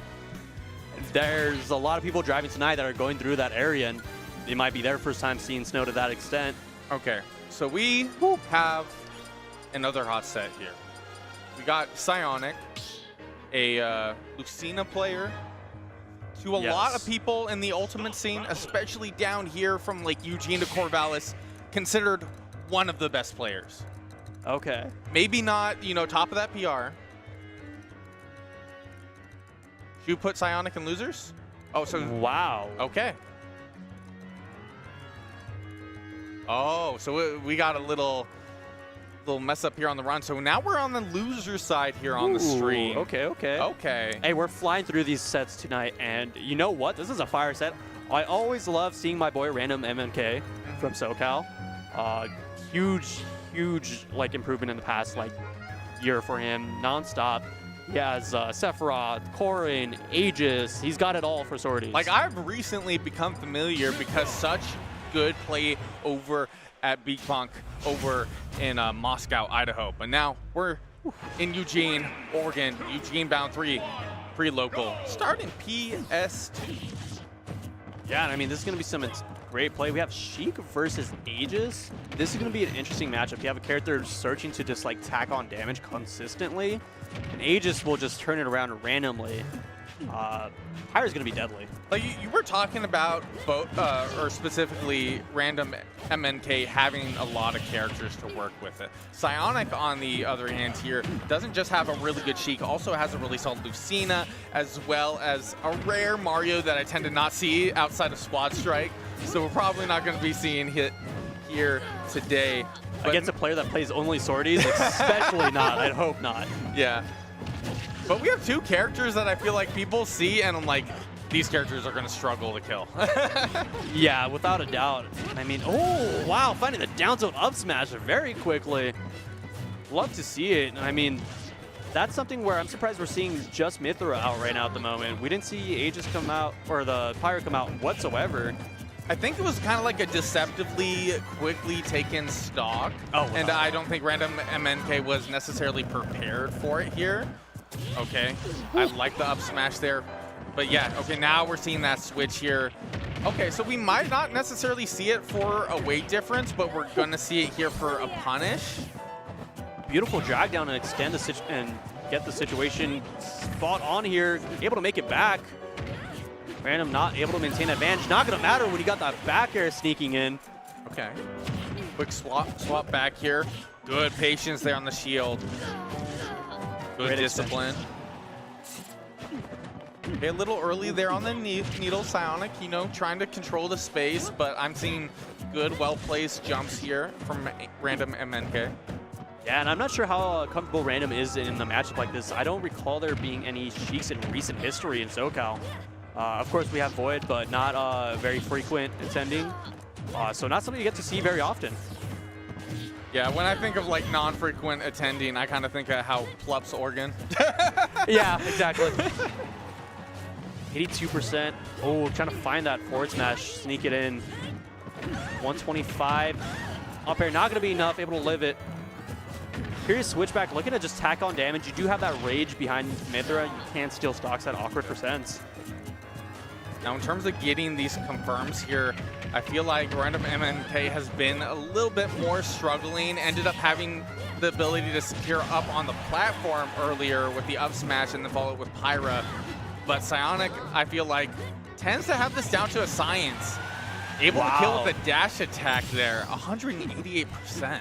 That's what it takes. I mean, Sheik not having very many kill options is usually you end up seeing confirm or down tilt up smash, but dash attack, you gotta work very hard to find that. Yeah, what you tend to see with Sheik, you'll see like drag out interaction that you're talking about, specifically confirmed. Sometimes you'll see a gimp here and there with like a back air if somebody ends up overutilizing the jump resources. Solid call out there from Random MNK. Still a little down here percent. Luckily avoiding the setup. That could have been deadly. Yeah, great just turning around, running away, why not? Sheik committed with needles, cannot do much after that point. Unfortunately, that second up tilt not going to connect. Finding a quick 1, 2, 3. Still stacking on damage. Keep this pressure up. I mean, dangerous spot for Sheik to be in. This is kill percent. We're not seeing any swap come out, though. Where are we at? I like the use of the down tilt and the catch. Psionic taking game 1. Yeah, Psionic did a great job seeing that drift in and was like, all right, let me throw it out real quickly. Drifting in, holding in on this interaction. That's a bouncing fish waiting to meet you. I see Random and MNK definitely pondering a little bit. Maybe switching up the playlist here, getting another song ready here for the next game. Yeah. And I mean, what more are we going to see a switch? Here's the thing. I mean, Sephiroth notoriously loses to Sheik. Sheik's such a fast character, has that low profile. Sephiroth doesn't have much to contest it. Of the characters you mentioned in terms of the pool, I feel like Pyra Mythra is probably the better pick, and especially just from like Psionic's side, which I feel like even has a little experience with War and Evolve characters. Maybe not as much as Sephiroth, but you know, that's probably in the aspect of have a field day if there's a Sephiroth on screen. Oh yeah, for sure. I mean, solid conversion, catching that DI out. Gonna tack on quite a bit of damage, 56%. I mean, pretty even, solid interactions. No one having a dominant advantage state. Switching it up real quick though. Not able to maintain that stage presence. You gotta be careful of the get up habit here. We see the swap here to Pyra. Okay, struggling there on the platform. All right. Wow. Little damage for damage there, but in terms of that stage control, Psionic looking really good. Oh, this should be dead. That's a punish. Punish and a half, the cutting diamond. Yeah, Sheik just barely like fast enough, or no, very much fast enough to be like, all right, what are you pressing? All right, cool. I can punish that one. Random MNK trying to play it as safe as possible here, but this is one of the few scenarios where you have two characters that can kind of keep pace to pace. You don't necessarily see that outside of the mirror. A lot of the characters aren't able to throw out these really quick, really safe aerials. Oh my goodness, that could have been a ridiculous punish, but it just was a little bit awkward. Yep, I mean, getting a solid extension right there. Sheik is always a sight to see because those interactions aren't the easiest to force and be able to consistently do. Down throw not going to be quite enough. Forward air will take it though. I liked in terms of kind of like the bait there on the jump, air dodging down there, but Psionic with a quick cleanup here. That stock just got deleted. All right, losers round 5 here. Psionic is up a stock. Random MNK locking in here, trying to catch with some loose aerials, but you gotta be careful being that close to Sheik. Not able to reverse the juggle here. Like, as you mentioned, Sheik is so explosive when you're close to her. I mean, so many moves are safe on shield. You have very quick follow-ups to keep the pressure going. And, I mean, despite Psionic being Sheik, which is supposed to be like one of the lower-end characters, very explosive on keeping the pressure up, and that's the tool Sheik has. Yeah, I feel like in terms of this matchup, you really have to take advantage the disjointed aspect that comes with Pyra and Mythra. Right now we see the Pyra switch, which... Wow, the gentleman sneaking through. I was going to say, I felt like it was almost greedy, but luckily it worked out. But Psionic there with the jab there on the miss tech, and the explosion close it out. Psionic taking it 2-0. good call out on the high recovery. A random, like, what's going on? What? I'm like, why are we hearing a JDB chant for Psionic here? I'm a little confused. Yeah. Random, I just see his looking off in the distance, blinking like, what's happening? Why is this happening to me right now? Oh, man. Well, we're getting right through this bracket here. For those who might just be tuning in, now that it's gotten a little later, we're over here in Eugene, Oregon. EugeneBound 3 Prelocal in the same venue, same vibe. I'm Nasta, joined here by Jay Lunatic, and we've been holding it down here for quite a few games here, and I've been enjoying every second of it. It's so much fun. I mean, there hasn't been a boring set. There's always at least 4 close interactions, close games where it's we're getting this, don't blink. A stock will be deleted. Like, we're not getting the characters that I feel like people end up seeing on screen and just turn the stream off. Yeah, exactly. I'll be real. As someone who has watched a lot of Ultimate, I mean, I probably watched more than I've played, which is crazy to think about. There are like some characters that you kind of become desensitized to after a long while. Man, like we have I'm mainly over in the Portland greater area. I've since moved a little further away, but we have a local player, Bombastic, who plays Game & Watch. And what I used to do for the longest time is I would go to every local during like the summer period while I was like going to college. Yeah. And I mean like every Friday local and commentate. And sometimes I was just doing solo commentary. Oh, yeah. And solo commentary with Game & Watch on the screen again and again and again. I was like, oh my goodness. And he plays so safe. He plays it so right. But from a spectator perspective, it's like, it's oh rough. My goodness, dude. Without a doubt, it's can't. Very rough. I mean, I'm trying to think of an example for me. Notoriously, and I'm ashamed to say this, I have fallen asleep commentating. Now that's crazy. My 4th time in 5 days watching a Bowser Jr. versus Ice Climbers. Okay. In 4 days span. I had a rough week. I don't feel like that's what I would be falling asleep to. I will never do it again. Speaking of Game Watch, we got Abe here on screen, but we also got Send, which ended up knocking out Major earlier, and then we ended up seeing Abe, who is the 11th seed, if I'm not mistaken, which ended up knocking out Marco. Marco, yeah. Yeah, I mean, this is crazy stuff here. Game & Watch Ness, I don't get to see this very often in my own region. Wow, great match coming out there. I thought that was the stock going to be taken. Yeah, I definitely get to see quite a bit of Game & Watch. I feel like Ness has kind of been a little bit more of a dying breed in terms of the new blood that I see come into the Ultimate scene. This character definitely takes a certain amount of finesse, and if you want to see that finesse, Send is definitely the player for it. Yeah, I mean, right there, saw a lot of percent get stacked up, and both players playing it very careful, very patient. I mean, that forward air is great at contesting against the bomb. The slow walk into the grab, great stuff right there. Like, it was almost a little bit of a frame trap there with the neutral special on top. It was just really good discipline there, but man, what a catch. That is not an easy thing to catch. Game & Watch Uppy is very, very time specific. You get a lot of leeway on it. Off stage here, you do not want to be there as Ness against Game & Watch. And there was a situation there where Send was in a pretty scary situation, but Abe didn't properly interact with it. Now Send, really good spot here, really racking up that damage here, especially when you're dealing with a character that can play so defensively. Like, more of the lead you get, it just gets better and better. What a catch once again. Yeah, Ness has so many. Bro is not missing. Yeah, I mean, these callouts are insane. Wow, good F tilt, gonna just secure the stock, be like, all right, I'm not getting 3 stocked. Let's take a breather real quick and get me back in the game. I mean, off stage, not the trade that Abe would want here. Then doing a good job of just not really interacting too much, poking when he can. Oh, not finding that down air.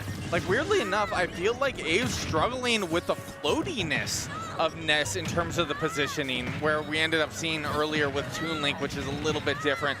A little floatier of a character, I say, you know, not necessarily a fastballer, but man, this has been an interesting set so far. Yeah, and I don't know if Send has just worked this matchup to the bone, but he's playing it on point. And Abe is looking for like answers. A lot of the stuff he's attempting, getting shut down very quick. Not a lot you can do. We're seeing a lot of up smashes earlier here, going for the high recovery, going double roll in towards that center stage, trying to catch with a back air towards the platform there, but Sen not giving anything up there. Perfect positioning here. Oh, I see that side magnet trying to catch with that walking dog. The movement. Making it look like a walk in the park. Oh okay, round one. Did a quick little Muhammad Ali going side to side and then like back air, finish it off. Oh now my Abe gosh. here. I don't think Abe was very happy with how that first round went. I mean, I'm watching Sen's movement and it very just reminiscent. Flow like a butterfly, sting like a bee. No issues there. What can you do? He's just sitting there waiting at the perfect space where you have to respect him, but he also can't sit there and wait either. Those players, right off the bat, kind of slowing down the pace. Okay, a little bit of a better trade here for Abe. Man, that down air just doing 17 out the bat. That's a pretty high percent for move.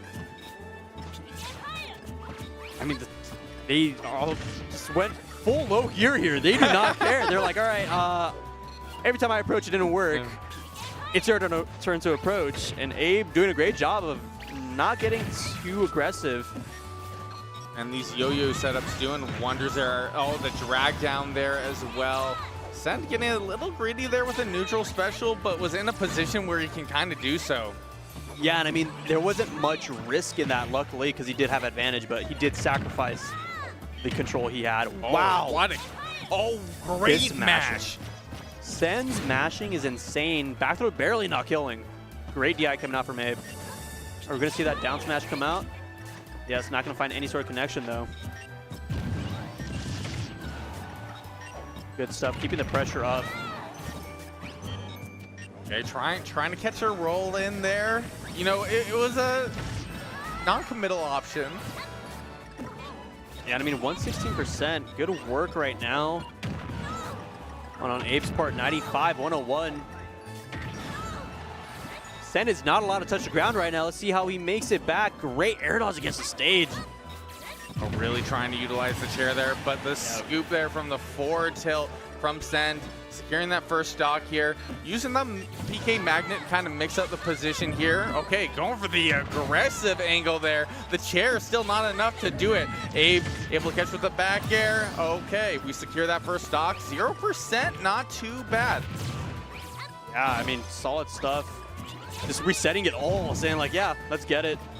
This game is going to be as even as can be. Definitely a change of pace from last game. Yeah, Abe looking really good here, catching with the nair. Okay, okay. I was about to say was doing pretty good there, and then kind of put yourself in a checkmate situation. Sen now having that stock lead here, Abe needing to make it up. This is still best of 3, even in top 16. Yeah, I mean, that was very quick stock taken. We saw 2 hits taken from 20, 50, 80 stock taken. Simple as that. Oh man, really throwing out the smash attacks here. Abe wanting to take the stock earlier than later. A little bit of that tech grab there on the interaction. Caught high here. Sen trying to keep Abe in the air. Aerial to aerial. Trying to catch with the yo-yo. Caught out though. Hold up. Abe going deep here, but caught. Wait a minute. Good stuff. Abe did not go out there to contest, but not going to matter. Finds the contestation later. Why not? Okay, this isn't too bad for Abe. Just have to, you know, inner gameplay. Like you got to embrace your game and watch. Your inner game and watch. Your inner 2D fighter. I don't know what I'm talking about. Start talking, Jay. Start talking. 100%. I mean, game and watch, what do you want to do here? 100%. You don't want to be aggressive, but Sen is not going to do much to contest. I am wrong. Now, dash attack getting a call out on the shield drop. Need to find something here. Great dash attack once again. Just conditioning. Oh, this could be deadly. Okay. Yeah. Like I said, okay. deadly. That is not how I thought that was going to go. I did not know that interaction went that way. Yeah. That is rough. That is okay. That was like faster than a microwave. There's no, like, no one just has to go that fast. No reason to bring out a pan and cook something that fast, but immediately just stole the stock. Highway robbery. Hey, some might say that was the perfect play. But we're going with the run back here to small battlefield, so both players not necessarily feeling indifferent here. They're just feeling the stage here, especially given the bans. I mean, Sen starting with a fire lid under him, 87% right off the bat, first 20 seconds. Might even take the stock here if we see an up smash come out. Not going to need it. Oh man, the peak fire putting in work there. Yeah. Neutral get up. Man, I do not hear that from Game & Watch at all. I'll be real. That almost never happens. But I mean, Sen doing a great job responding with his own 0 to death. A lot more effort put into it. But solid 0 to death right there. 48 taken only so far. Abe has a large mountain to climb. Yeah, Abe able to, kind of stay slippery here, like in terms of like the dash attack. We're seeing a little spaghetti there of like Send and Abe going back and forth. But now I'm kind of seeing Send, take advantage of the platform positions here. Abe doing pretty solid back there. Oh, but man, what an awkward interaction there. Just going for immediate button after getting hit by the down tilt. Yeah, interesting stuff. I mean, right here, I'm surprised we're seeing Send on the more aggressive end of things now. He was doing a great job of probing out, poking when he needed to. And now, I mean, Abe's doing a great job playing patient, only taking 38% to stock and taking the entire stock now, evening out this game. I mean, man, even able to get the charge on it. I feel like that's why I had to look away for a second. That was straight out of the that really works. I don't blame you for turning away. I can't imagine Sen is happy about that one. I mean, oh my goodness, this game is turning around really quick. Okay, I like the frame trap. Yeah, the sausage at ledge, it just always has such a presence. What more can you do? Oh, okay. Able to escape, catching the up B out of the PK fire. Okay, trying to catch Sen, kind of going for preemptive options here. We haven't really seen it in the same way that we saw like Marvelous Marco get caught by it, right? We were seeing Marvelous Marco get caught multiple times with that down smash here. But with Send, relatively aerial character with Ness, you're not necessarily going to get buried in the same way. You're going to get that awkward hitbox that you get when you're not grounded. Yeah, exactly. I mean, there's no purpose or reason for Send to really be on the ground ever unless their opponent is on dead now. But as I was saying, if they're not on the ground, there's no reason for him to be afraid of being on the ground himself, and he's doing a great job of just keeping his presence up. And I feel like Abe has been doing good here with the up specials to get out the scenario, but unfortunately where the laneys have been would be ideal in some cases, but I feel like it's leaning more to Sen being able to get these vertical setups with the platform. Yeah, Sen did a great job of adjusting, like, all right, now we're going to be kind of trying to escape the situation high up. Yeah, you're not going to have that high up for free anymore. I'm going to be covering it and force you right back down into my arms. Really weird. I would say that would have been a shame if that's how that went. Come on, I was very confused. I'm like, I know Game & Watch is light. But to see him that far away from the edge of the screen, that was interesting nonetheless. All right, but Sen just needed one more good call out here. Do you know how to deal with it? Okay, the up special works out. One of the few characters that can do that in that situation. Yeah, not a long list of characters that have a response. No way. Okay, you're light, that. But all right. There's no way you're living that. How is he living that? He popped out of it. It was phenomenal DI here, but man, Sen is in such a good situation. Has a whole other stock to deal with here. Can kind of be really aggressive here, and as we're seeing with like the dash attacks here, just using the disjointedness of it, able to catch with the bomb. What is this plot armor on Abe right now? Just denying death continuously, taking the stock. This is not where you want to be at Sen. We saw how last game turned around very unpleasantly for him. And here we see the turnaround beginning once again. Oh, I wanted to see a 9. I know it wasn't going to come out, but I really wanted to see it. Like, we're seeing Game & Watch in full effect here. Sen trying to take advantage of the relatively safe options, but Abe tried to go for a Hail Mary and missed. Sen, man, taking a 2-1 over Abe. But man, Abe was making a pretty solid run there. I wouldn't be surprised if that was relatively kind of where they were in terms of seeding, like in terms of that match. Yeah. Is this best of 5?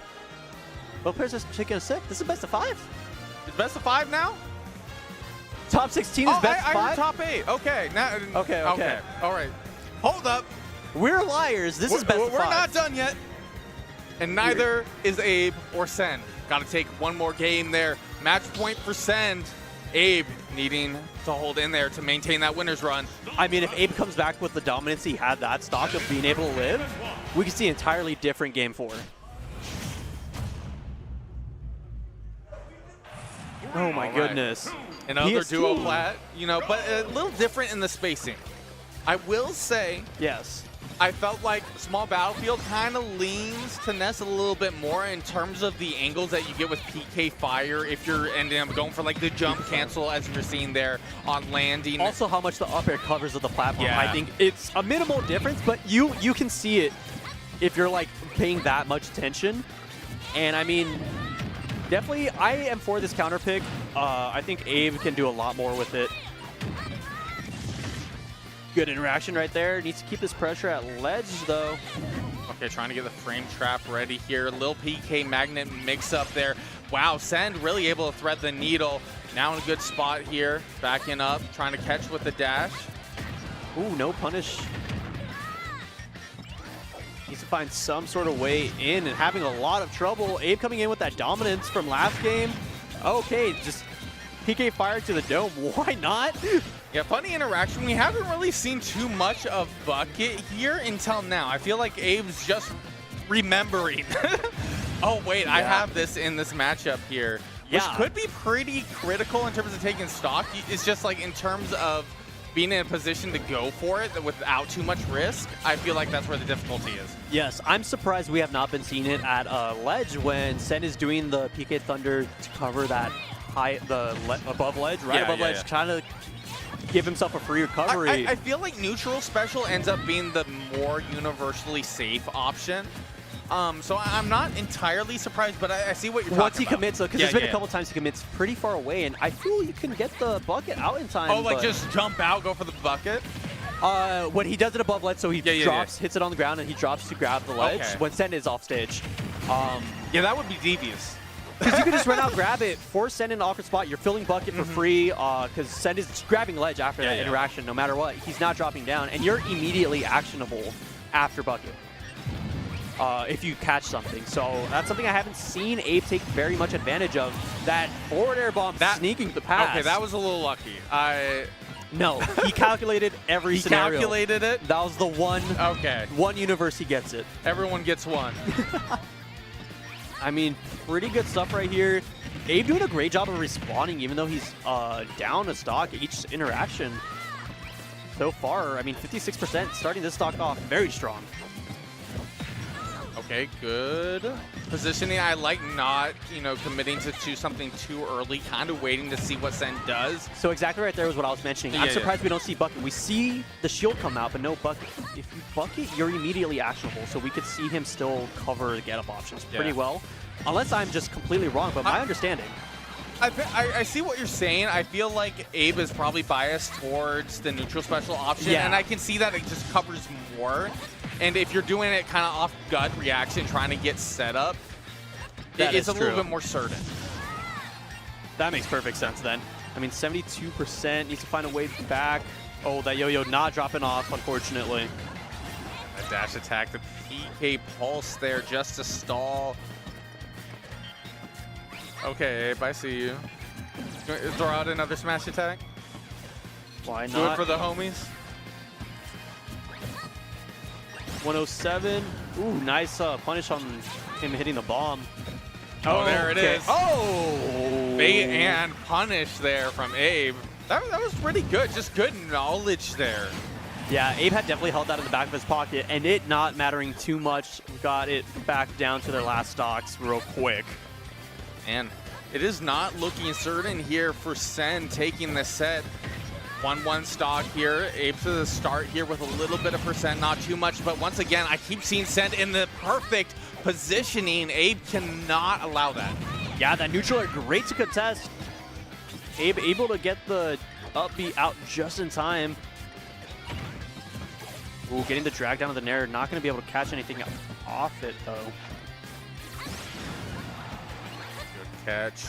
I like the use of the back airs here. Good catch with the PK fire. All right. Little drop down, little roll back. No one wanting to give here. Abe with a good catch there from the forward air, getting good damage here. Wow, able to find a landing back air. This is not where you want to be. As Game & Watch against Ness, 108% is not a comfortable percent. Man, I'm also concerned about a throw here in terms of this percent. Beating for that up smash. That shield is looking very, very small.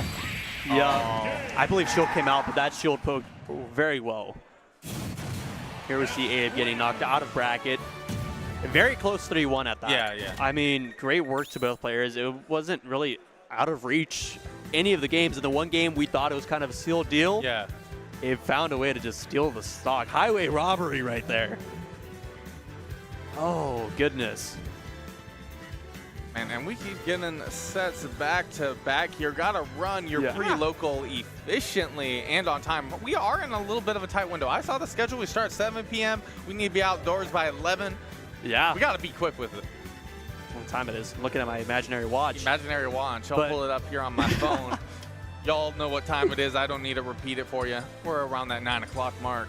Sweet work. I mean, we're breezing through this bracket pretty well. I thought it was going to be later, honestly. Hey, you were talking about, in terms of just setups around the venue, 60 setups. Oh, yeah. I'm not surprised by any means. But, like, just the sets we've gotten, how long they've felt, how much explosive moments we've got to, like, watch right now. I thought we were like, oh, we got to be here at least 3 hours. I don't get this much quality of Smash every day. But you know what? It's making time fly, and not as fast as I thought. Yeah. Oh, goodness. Man, but if I'm not mistaken, this might be the last bit of top 16 that we're seeing here on stream, and then we're going to in that top 8 territory. Yes, and we'll be handing it off to, I believe, Yin and Tuesday. Yin and Tuesday. That'll be really great stuff. Dynamic duo over from the Utah area. Oh, man. I mean, this is going to be hot set. We have Andrik versus... hiding behind the monitor. Yeah. Okay, let me look at the camera out of angle view. here real quick. Oh my goodness, that text so small. Oh, we're switching doing right now? Switch right now? One last set? Is this not top 16? That was our last set? All We're right. working a little overtime. Oh, it's all good. It's all good. We're keeping on schedule here, but man, it has been a pleasure doing commentary with you, Jay. So much fun. Every set was hot. Love to see it. Check out our Twitter handles. Feel free to drop a follow.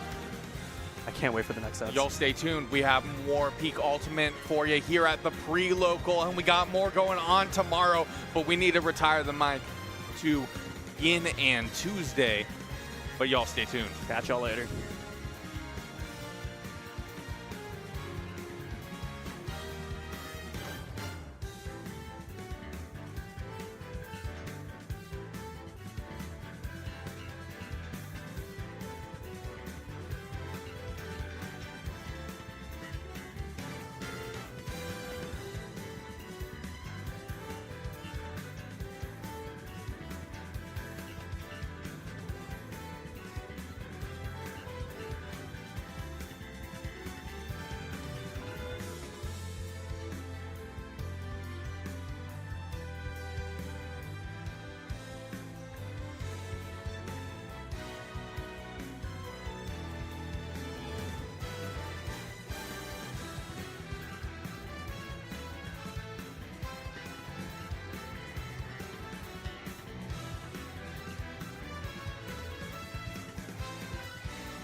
Ladies and gentlemen, kings and queens, and all your royalty in the scene, you know what it be. It's Yin on the mic, joined by the one, the only, the handsomest non-binary on the planet.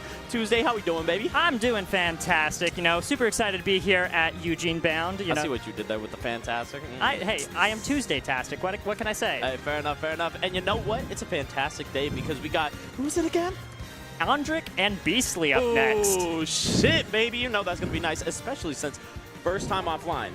Oh, I don't know if really? they played online or whatever, all right? But no offline sets whatsoever for these two. It is going to be nasty. Of course, we got the Diddy Kong rocking in here. A little bit of a travel, of course, from that eastern side of the U.S. and everything for Beastly, if I'm not mistaken.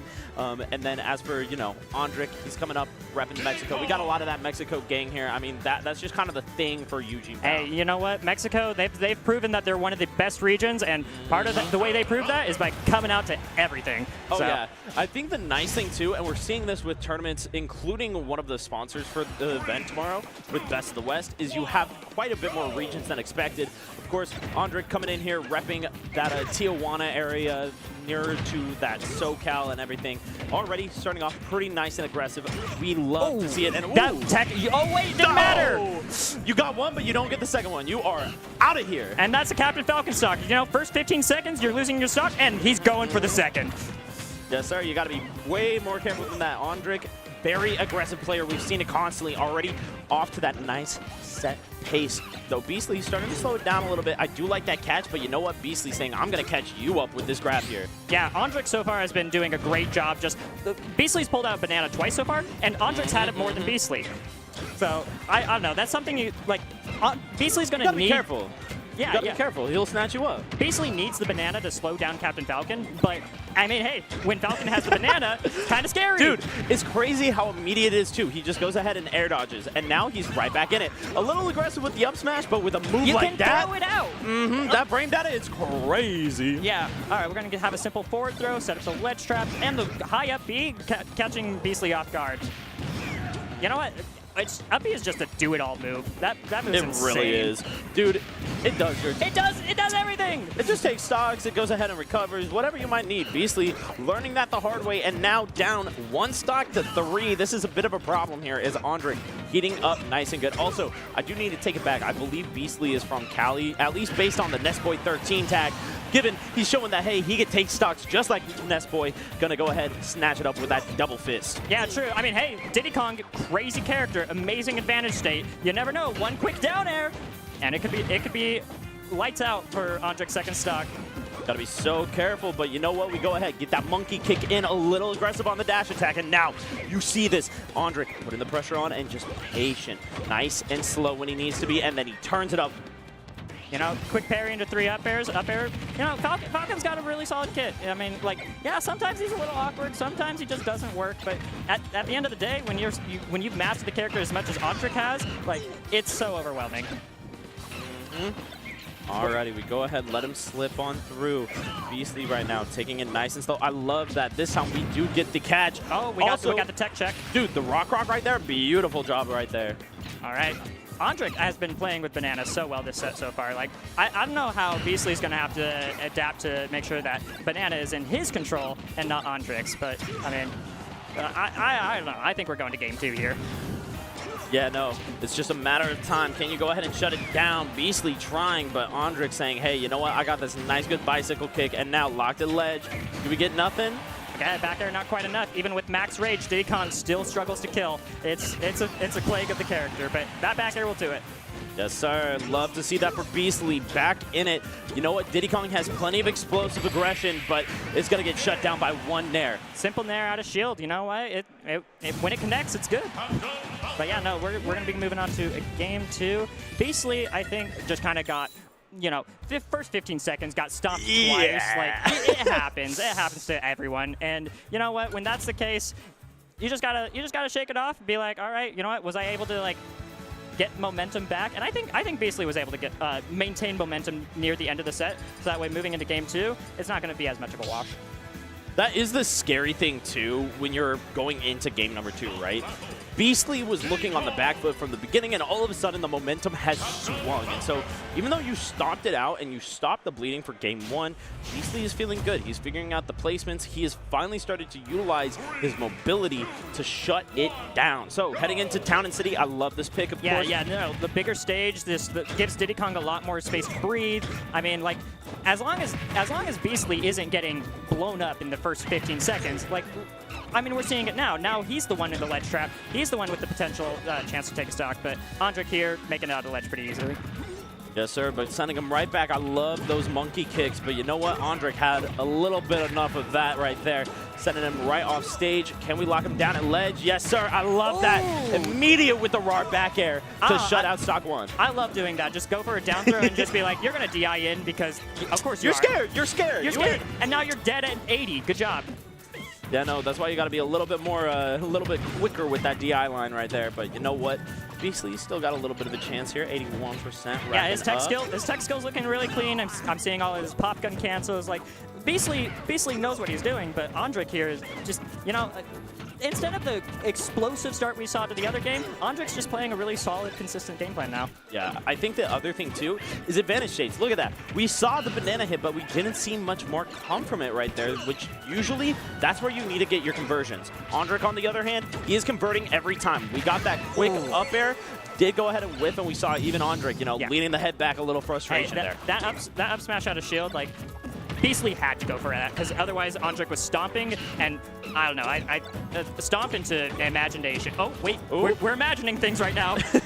Hold up, call him Willy Wonka, because he has got pure imagination on deck here. A little bit aggressive there from Beastly, but I love it. It is racking up some good percent. We got the dash attack, the bear, and we're going to go ahead and grab that banana, just reset. No, hey, look, commentators, pre-curse, I was going to say Beastly finally had to lead for once in this set. Oh, wait, actually? Oh! Good forward air, just reset the situation. Although now it's Andrik's turn. Who's going to get the stock first off stage? They're both going off for each other. Dude, I love to see it. When you see somebody willing to play off stage as much as Andrik, it's just always a fun time. And Beastly showing, you know what? I got a nice little F-tilt that I could go ahead and pop. Diddy Kong F-tilt is so good, especially against Captain Falcon, who doesn't have the best recovery. Being able to just throw out a long-lasting F-tilt that just catches you, it's so good at catching a lot of recoveries. Speaking of catching, we go ahead and catch the tech chase right there. Beastly racking up a nice cool 43 as Andrik still struggling to... Dude, he loves that aggressive up smash. You can just throw it out. Look, he like, Beastly dies if he messes up, and like you just throw it out, and then you just see what they do next. Up smash is so good on Captain Falcon. It really does just work. So I love like hearing some of the Mexican crowd in the background, just, you know, hitting the old lays, let's go Andrik and everything. I love that. Alrighty. You gotta have your regional pride. Is this stock? Oh, the DI up right at the end to save his life. Otherwise, you are getting needed. Dude. I need to be careful. You keep saying you're... I keep on getting like right there. Like I am almost accidentally predicting the need. Alrighty, Beastly slowing it down a little. Oh, dude, good God, that's gonna hit. Oh, yep, you're dead. You're done. Yep. Nah, like, again, we just saw Andrik throwing out those up smashes because, like, what can Beastly do about that? He threw out the forward air. It almost got clipped by the up Dude, smash. it came so close. But guess who won that situation? Andrik, because up smash has no lag. None whatsoever. Meanwhile, that forward air somehow laggier than that. That's absolutely insane. That move got a little too heavy buff, but you know what? Falcon needs it. Now, we're going to be switching over to the namesake of the tag, too. Yes. Yeah, he's even wearing the right shirt for the tournament. Dude, actually, hold up. What? He's dressed up as Ness. What the heck? I thought he made Diddy Kong up in here. All right. Well, I mean, I don't think Andrik cares. He's still going to try to kill you no matter what character you're playing. Truly. I will say, so far, struggling a little bit to get this damage. We're only seeing some very quick, rapid attacks. This is no holds bar on the A button.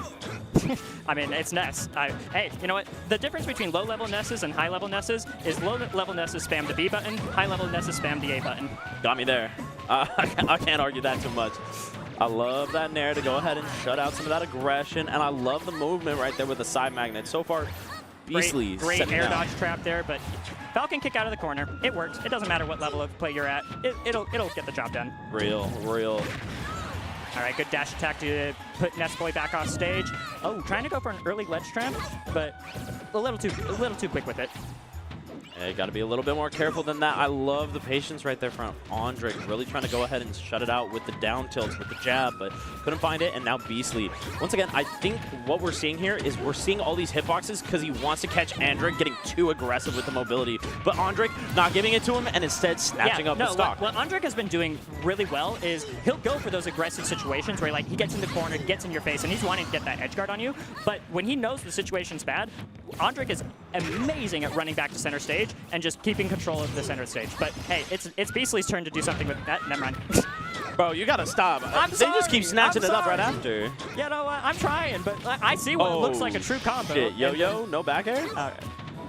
Doesn't matter if it's Diddy or if it's Ness. He's whiffing those today, apparently. Hey, you know, which is a little strange for Beastly. I mean, I wouldn't say it's a Beastly problem. I'd say it's an Andrik problem, because Andrik is also just recovering in like really unique and creative ways. Like, yeah, was able to escape that situation even though it looked like a guaranteed situation for Ness. Ooh, careful. Ooh, a little bit of a stall. Does whiff on the knee because of it. Now can we go ahead and get the kill at ledge? Wow, that's scooped? Dude, it's insane how much range that move has, and Andrik is proud of it. Yeah, no, up. You live and die by up B, and we see that right here. That up B, like, amazing offensive tool. It's okay at recovering. You can drift with it. That's cool. Try to get footstool, Falcon kick out of shield. I think that would have killed at this percent. Honestly, I wouldn't be surprised, especially on Town and City, you bring in those blast zones. That being said, you know, Beastly going to go ahead and just send out a lot of these safe aerials, but I'm a little worried because we're seeing Beastly go very high some of these times inside of neutral. And that's going to allow Andrik some very strong openings with like up airs and nairs, and so a little bit worried in the long term. Yeah, no.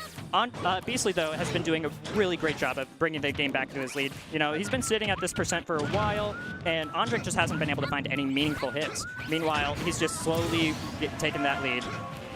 Love that right there. Now Andrik back in this, but we're going to see the PK Thunder to go ahead and get the hits into the Nair. Okay. The Nair sending him back on stage was so important. Or off stage. And that back air, enough to do it. All right, Beastly on the board. Yes, sir. We love to see that Beastly immediately. He's got the bands at the ready. He knows exactly what he wants to go ahead and tear up there.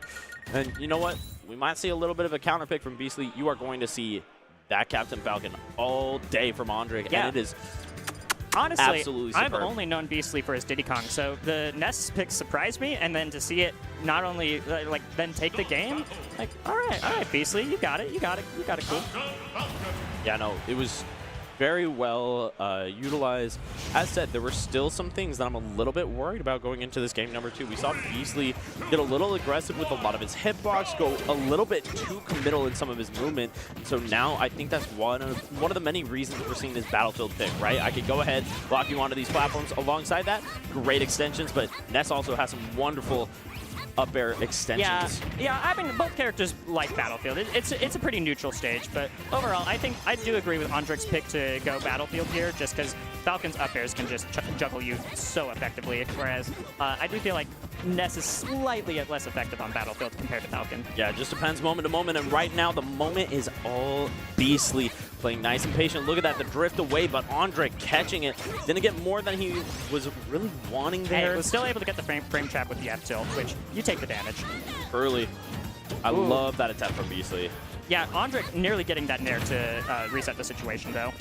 Ooh, went for a hard stomp there, but wasn't quite there. Yeah, I think, love that. Going nice and aggressive, and Andrik going ahead and just nodding away, you know, understanding that, yep, at some point I was going to get caught off stage. Here it is. Now, though, Beastly trying to go ahead and find this damage here as Andrik finds the up smash. We finally get to see an up smash hit, and, you know, it hits like a truck.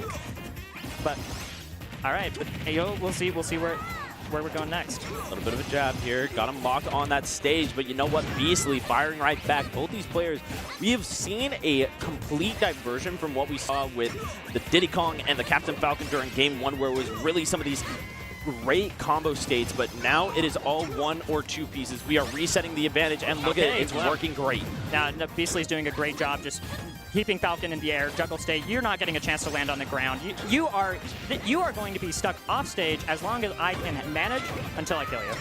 But you get Falcon one opening, it could be it. Ooh, unfortunately going to go ahead and drift in front of that shield, and that is an easy shield grab for Beastly right there. Ness, definitely known for them hands right there. Oh, not quite enough, but, you know, still scary to get hit by that. Still hurts a little, you know. Yeah, especially when he's just throwing it out every couple seconds. Ooh, what a great jab grab. Not quite enough to get the kill off the top flat. Dude, that was so nice from It was Andrik. smart. It was super smart. Just a little bit more percent, and like Ness. Sorry, I want to call him Ness Boy. Dude, hold up. I do want to back up here.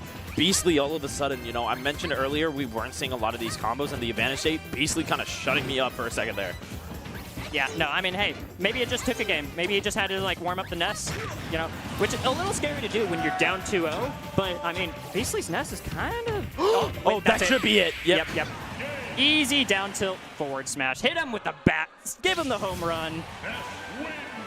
Love to see that Beastly coming through. You know what? We talked a lot about the Diddy, but this Ness is on fire right now, especially as of that last stock, right? We saw, first of all, we went ahead and saw that up air drag down onto that platform, goes ahead and locks him immediately with the nair afterwards to follow up, and it was just this constant recognition of how am I going to go ahead and catch you slipping. I'm going to catch you on that tech. I'm going to hit you with that down tilt into the F smash. Go ahead, send it right out of the park, and now we are ready for a Game 5 where we might just see a reverse 3-0 from Beastly here. Yeah, no, I think the Ness counter pick has been working so well because Ness has just better close quarters combat than Diddy Kong, and just being able to throw out these massive aerials that, like, you know, Falcon wants to get in and hit you, but if you can just disjoint him ever so slightly, like Ness can do, then it gets a little more difficult for Falcon. Yes, sir. This kid has had some boxing lessons, and they are coming through. 86, 97%. Are we going to go ahead and stop him on? Oh, no. What, Yo-Yo barely... I don't know why Yo-Yo didn't go on the ledge there. So that was actually the down smash version, which is one of the main reasons, and then Andrik just going ahead and placing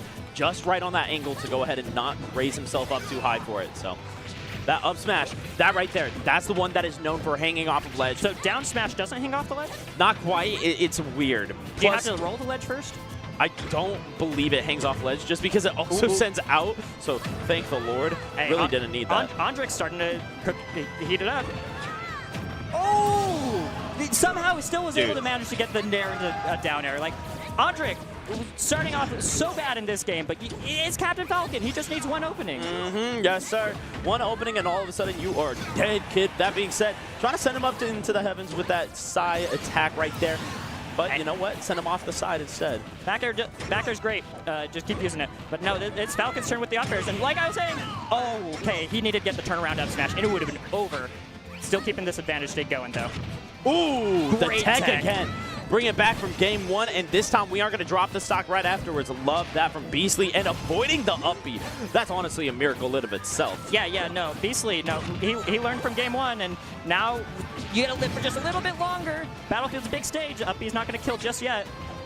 Alrighty, I love that air dodge right there. Going to go ahead and just play it patient and calm. Andrik saying, hey, I'm rolling on out, and I am calling that shit. You better be careful when you are waving your hands in front of me, because I will just boot you right off into the hemisphere. Yeah, no, all right. Hey, you know what?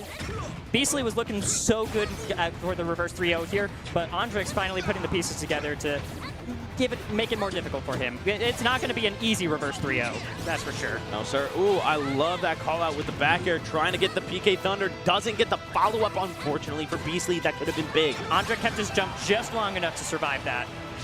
Oh, but up air, up smash, not quite. Oh, the down air. Okay, not quite. No follow-up afterwards, but... Alrighty, and we go ahead and see Beastly getting nice and aggressive right there, as Andrik getting a little too close for comfort there on that top lat. All right. Okay, ooh, weird up air, but nothing, no follow-up. Sometimes you just send it, try to see if it works, and you know what? That is going to work every day of the week. You better not be getting grabbed by Ness, otherwise. Yeah, everyone rolls in there, and that's it! Oh! Speaking of things that will put you in a coffin, that knee. Dude, I swear to God, I can't count the amount of people that I've seen go ahead and get sent straight to the hospital for that. Up air knee is not true. But when you are on your last stock, game 5, last hit, last stock, you're going to hold in. And that's when Falcon will get you with it. Yeah, side note, shout outs to Nexus and MKBigBoss sitting in the background cheering on the homeboys.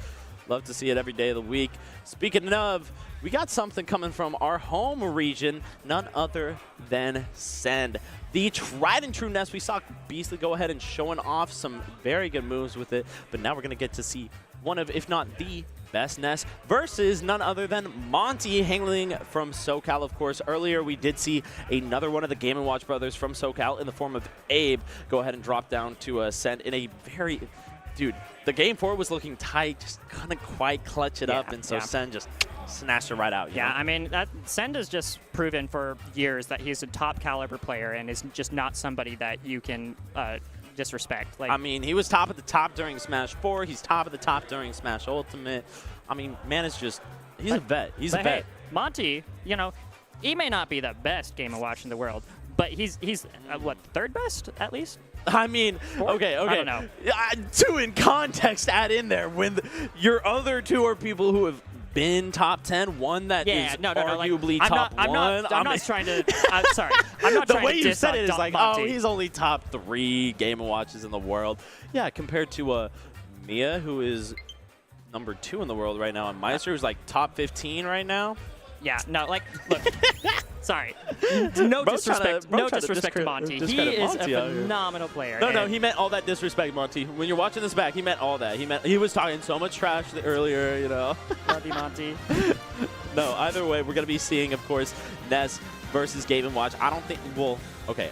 Let me not speak too soon. It does depend on how the set goes. I'm currently pulling up the set record and everything, but Send also is just nasty at any character. We just saw him dismantle Abe earlier, and like getting that matchup experience right before going into another player of the same character, I think is going to be helpful. But at the same time, everyone plays their character differently, so. True.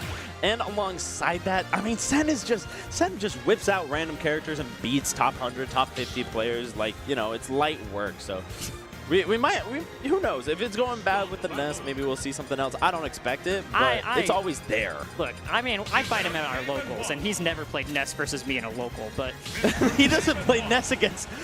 He just whoops everybody basically for the most part. But hey, when he actually has to pull out the Ness, that means he's serious. Speaking of serious, they do have one set that they've played, and it was fairly recently, being at Dome Park on the grass, where Monte took it 3-2, all Ness, all Game & Watch. So it'll be interesting to see how this goes. Of course, that Game 5, that could go either way, and now we're in a whole different day. Already off to a good start for Send, 54% racking up. I love that Nair to go ahead and just call out the aggression from Monte, really trying to catch him with that fishbowl, but Send saying, no, I'm aware of these games. Yeah, one thing I absolutely love about Send's gameplay, and have always loved about it, is just how good he is at moving in a way where he just never has end lag. Like, if you watch his moves, basically every time he throws an aerial, he's auto-canceling it, he's got no lag, he's moving around. Like, it's so hard to even get a hit on Send, because it's just so hard to read where he's going to be next.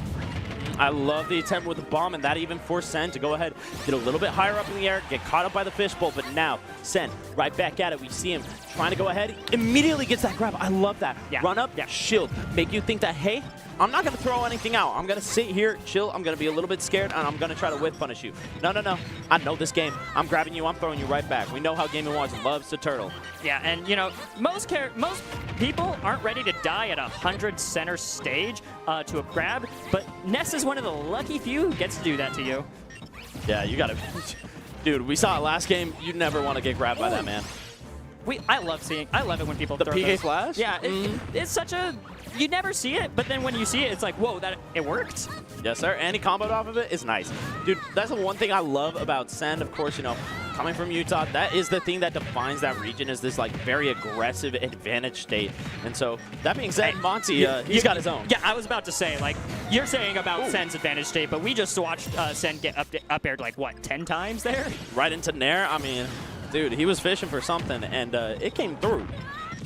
Yeah, no, the Game & Watch special, and ooh, we might be seeing it again. Ness, great character. Oh, barely misses the edge guard there. Dude, I love that, because even if you die, too, to the PK Thunder, you had such a good trade there. Honestly, if you could just, like, get a 0 to death there and, like, momentum reversal, and, like, especially in Game 1, momentum matters so much.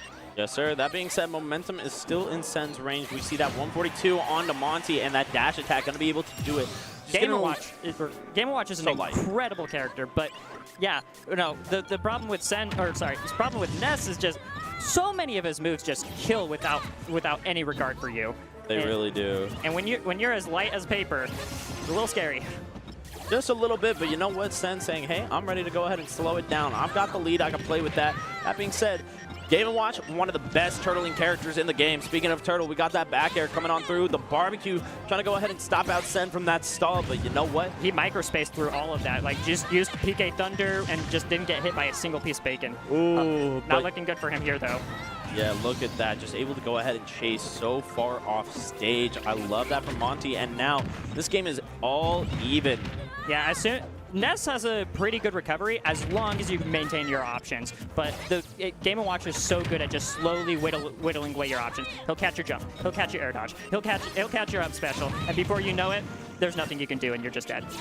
Yeah, speaking of catching though, we're catching a couple of PK fires right now. Sen doing a really good job of just calling out that movement from Monte, making it feel extra uncomfortable inside of neutral, and now we go ahead, we get that jab. That was cute. It was, I love that, and we go ahead, snatch him up. We know you're gonna go ahead and trampoline. We catch you with the up air. Sen gonna go ahead, go up 1-0. Yeah, no, trampoline, obviously a busted move, but there is counterplay to it. If you know they're gonna trampoline, you can double jump up there and up air them, and as long as you're good at your spacing, Game & Watch has to start thinking about not throwing out that move all the time. All right. Going into this game number 2, I think the big thing that I'm wanting to see a little bit more from Monte is like those edge guards when they came through. They were so good. It was perfect. And he almost had the one on stock number 2, just struggled to go ahead and nail it down. Yeah, right? if he spaced that up B correctly and just clipped Sen before he was able to get the up B, like that would have been the stock. And so, like, just one little interaction was the difference between Monte or Sen winning that game. So, I mean, it's still a very close set. Like, I could see this going to Game 5 again, like we saw at Don't Park in the Grass. I will say, I love that we're just going to go ahead and send it right back to Small Battlefield, because ultimately, these two, they are learning how to play around each other. They're really trying to figure out how to go ahead and take this win nice and cleanly. Monte doing a nice, good, clean 40%. Setting up that the classic Game & Watch edge guard.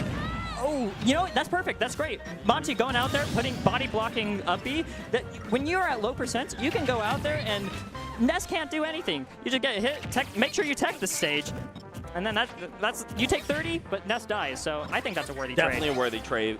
100%. Speaking of 60% onto Monte right here. Sen gonna go ahead, find that back, or can we go ahead and shut him down? Yes, sir. I love that. We get that call out again. Monte has done a couple of times where he does exactly that. He overshoots the ledge, and Sen has been ready to catch it every time. Yeah, no, oh my. Dude. No follow-up there? I'm actually a little surprised. Well, okay, He got the follow-up. He was just mixing up the timing. You know? Did Sen get 0 to death at the start of this game? Yeah, no, this is right back to even. Don't matter if you 0 to death me, I am right back on top of it. I will better player you. That being said, you know, Monte, this man has been tearing it up lately. Amazing yo-yo there. Just covering so many options. All right. We're getting the full aquarium right now. Ooh, down air? Not quite enough to stage spike. I think that could have comboed into a back air, but Sen is still following up. Alrighty, and now Monte slowing it down quite a bit more compared to earlier, but Sen right on top of that, acknowledging that, hey, I see you're a little bit scared. I'm going to go ahead, get the call out on this. Love that yo-yo, but Monte able to go ahead and pop right on through it. Yeah, yo-yo is great, but I don't know. Game & Watch up B is still Game & Watch up B. That back there's going to take it, though, and Sen here looking pretty comfortable in Game 2 here. Ooh, wait, no jump? Oh! Dude. The spacing! Again, this is the second time that we've seen Sen be at the ready to go ahead and avoid that up B attack. Monte, though, finding the down smash. Love that. Just going to go ahead and call out. Look, I know you're scared as well. Earlier, we saw it on Sen's side. This time around, both these players just acknowledging the amount of pressure racking up. All right, we got the Nair up air train from Monte here, you know, push and send off stage. Hey, easy. Get 20 back for that. Dude, it's insane how much that thing heals, but you know what? Send ain't going to be complaining anytime soon. That being said, welcome to the cookout. Monte going to go ahead and deal a lot of damage. You might need to call an ambulance after that one. Yeah, 59 bombs are dropping, and the turtle is coming through as well. Doesn't matter what side of the stage, Monte's keeping Send in the corner here and just holding the center stage, making sure that Send is not getting anything without having to work for it. Alrighty, Send. I love that. The patience right there, but Monte, oh, the same. Not even stressing one bit. Yep. Game on. Hey, that's what we call the zone. Slap that C6 down, and you'll just wait for them to die. 1-1 right here. Monte gonna go ahead and shut that out. I love that. So far, we're keeping it nice and even killed, just like that. Don't park on the grass set. You know what? You might have said earlier that we could see a Game 5, and I would be surprised if we don't at this point. Last time, though, what it was Monte actually went up 2 games, and then Sen tried to reverse 3-0 him until Monte shut it down. So this time around, keeping it on a more even pace, maybe that'll be better for Sen this time around. Yeah, maybe. I mean, we saw Sen open up game 1 with like a really, really good lead. So I mean, Sen did his homework, I'm sure, and like he studied why he lost to Monte before, and you know came into this set a little more prepared. But Monte's so good at adapting that you know, even if you do all that prep beforehand, Monte's going to be ready for you too. So something I want to point out that we just saw for a second time, we saw it during game 1, is just kind of that classic nest stall, and you know, Send is kind of that go-to guy for it, right? We're seeing that barbecue just come out, shut out the lightning, and then Monte gets the follow-up after the fact. So I love that we've seen already some great character knowledge from Monte. That's so scary. He's just charging up smash. You just have to let him do it. You really do. Alrighty, Monte too, trying to go ahead and catch Send, getting the absorb and try to get the kill after the fact. Monte showcasing that, hey, he's finding some layers to go ahead and add in here as Send calling out the up smash this time, but does get caught up by the trampoline. You got to be so careful that you don't overextend your advantage or your neutral. Otherwise, you end up like this. Oh! And like, Monte lives. Even as Game & Watch, you still live.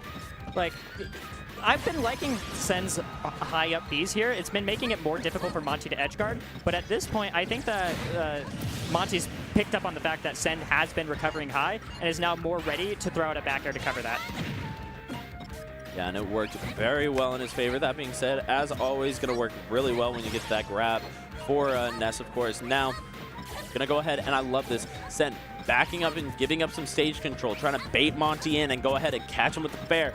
Now, Monte, though, secure in this stage, and especially on Battlefield, that is a nice position to be as his Game & Watch. Yeah, just hold center stage, throw out Nair, throw out up smash even. Like, it's hard to approach Game & Watch, and once he hits you and starts putting you in this juggle state, it goes from hard to oppressive.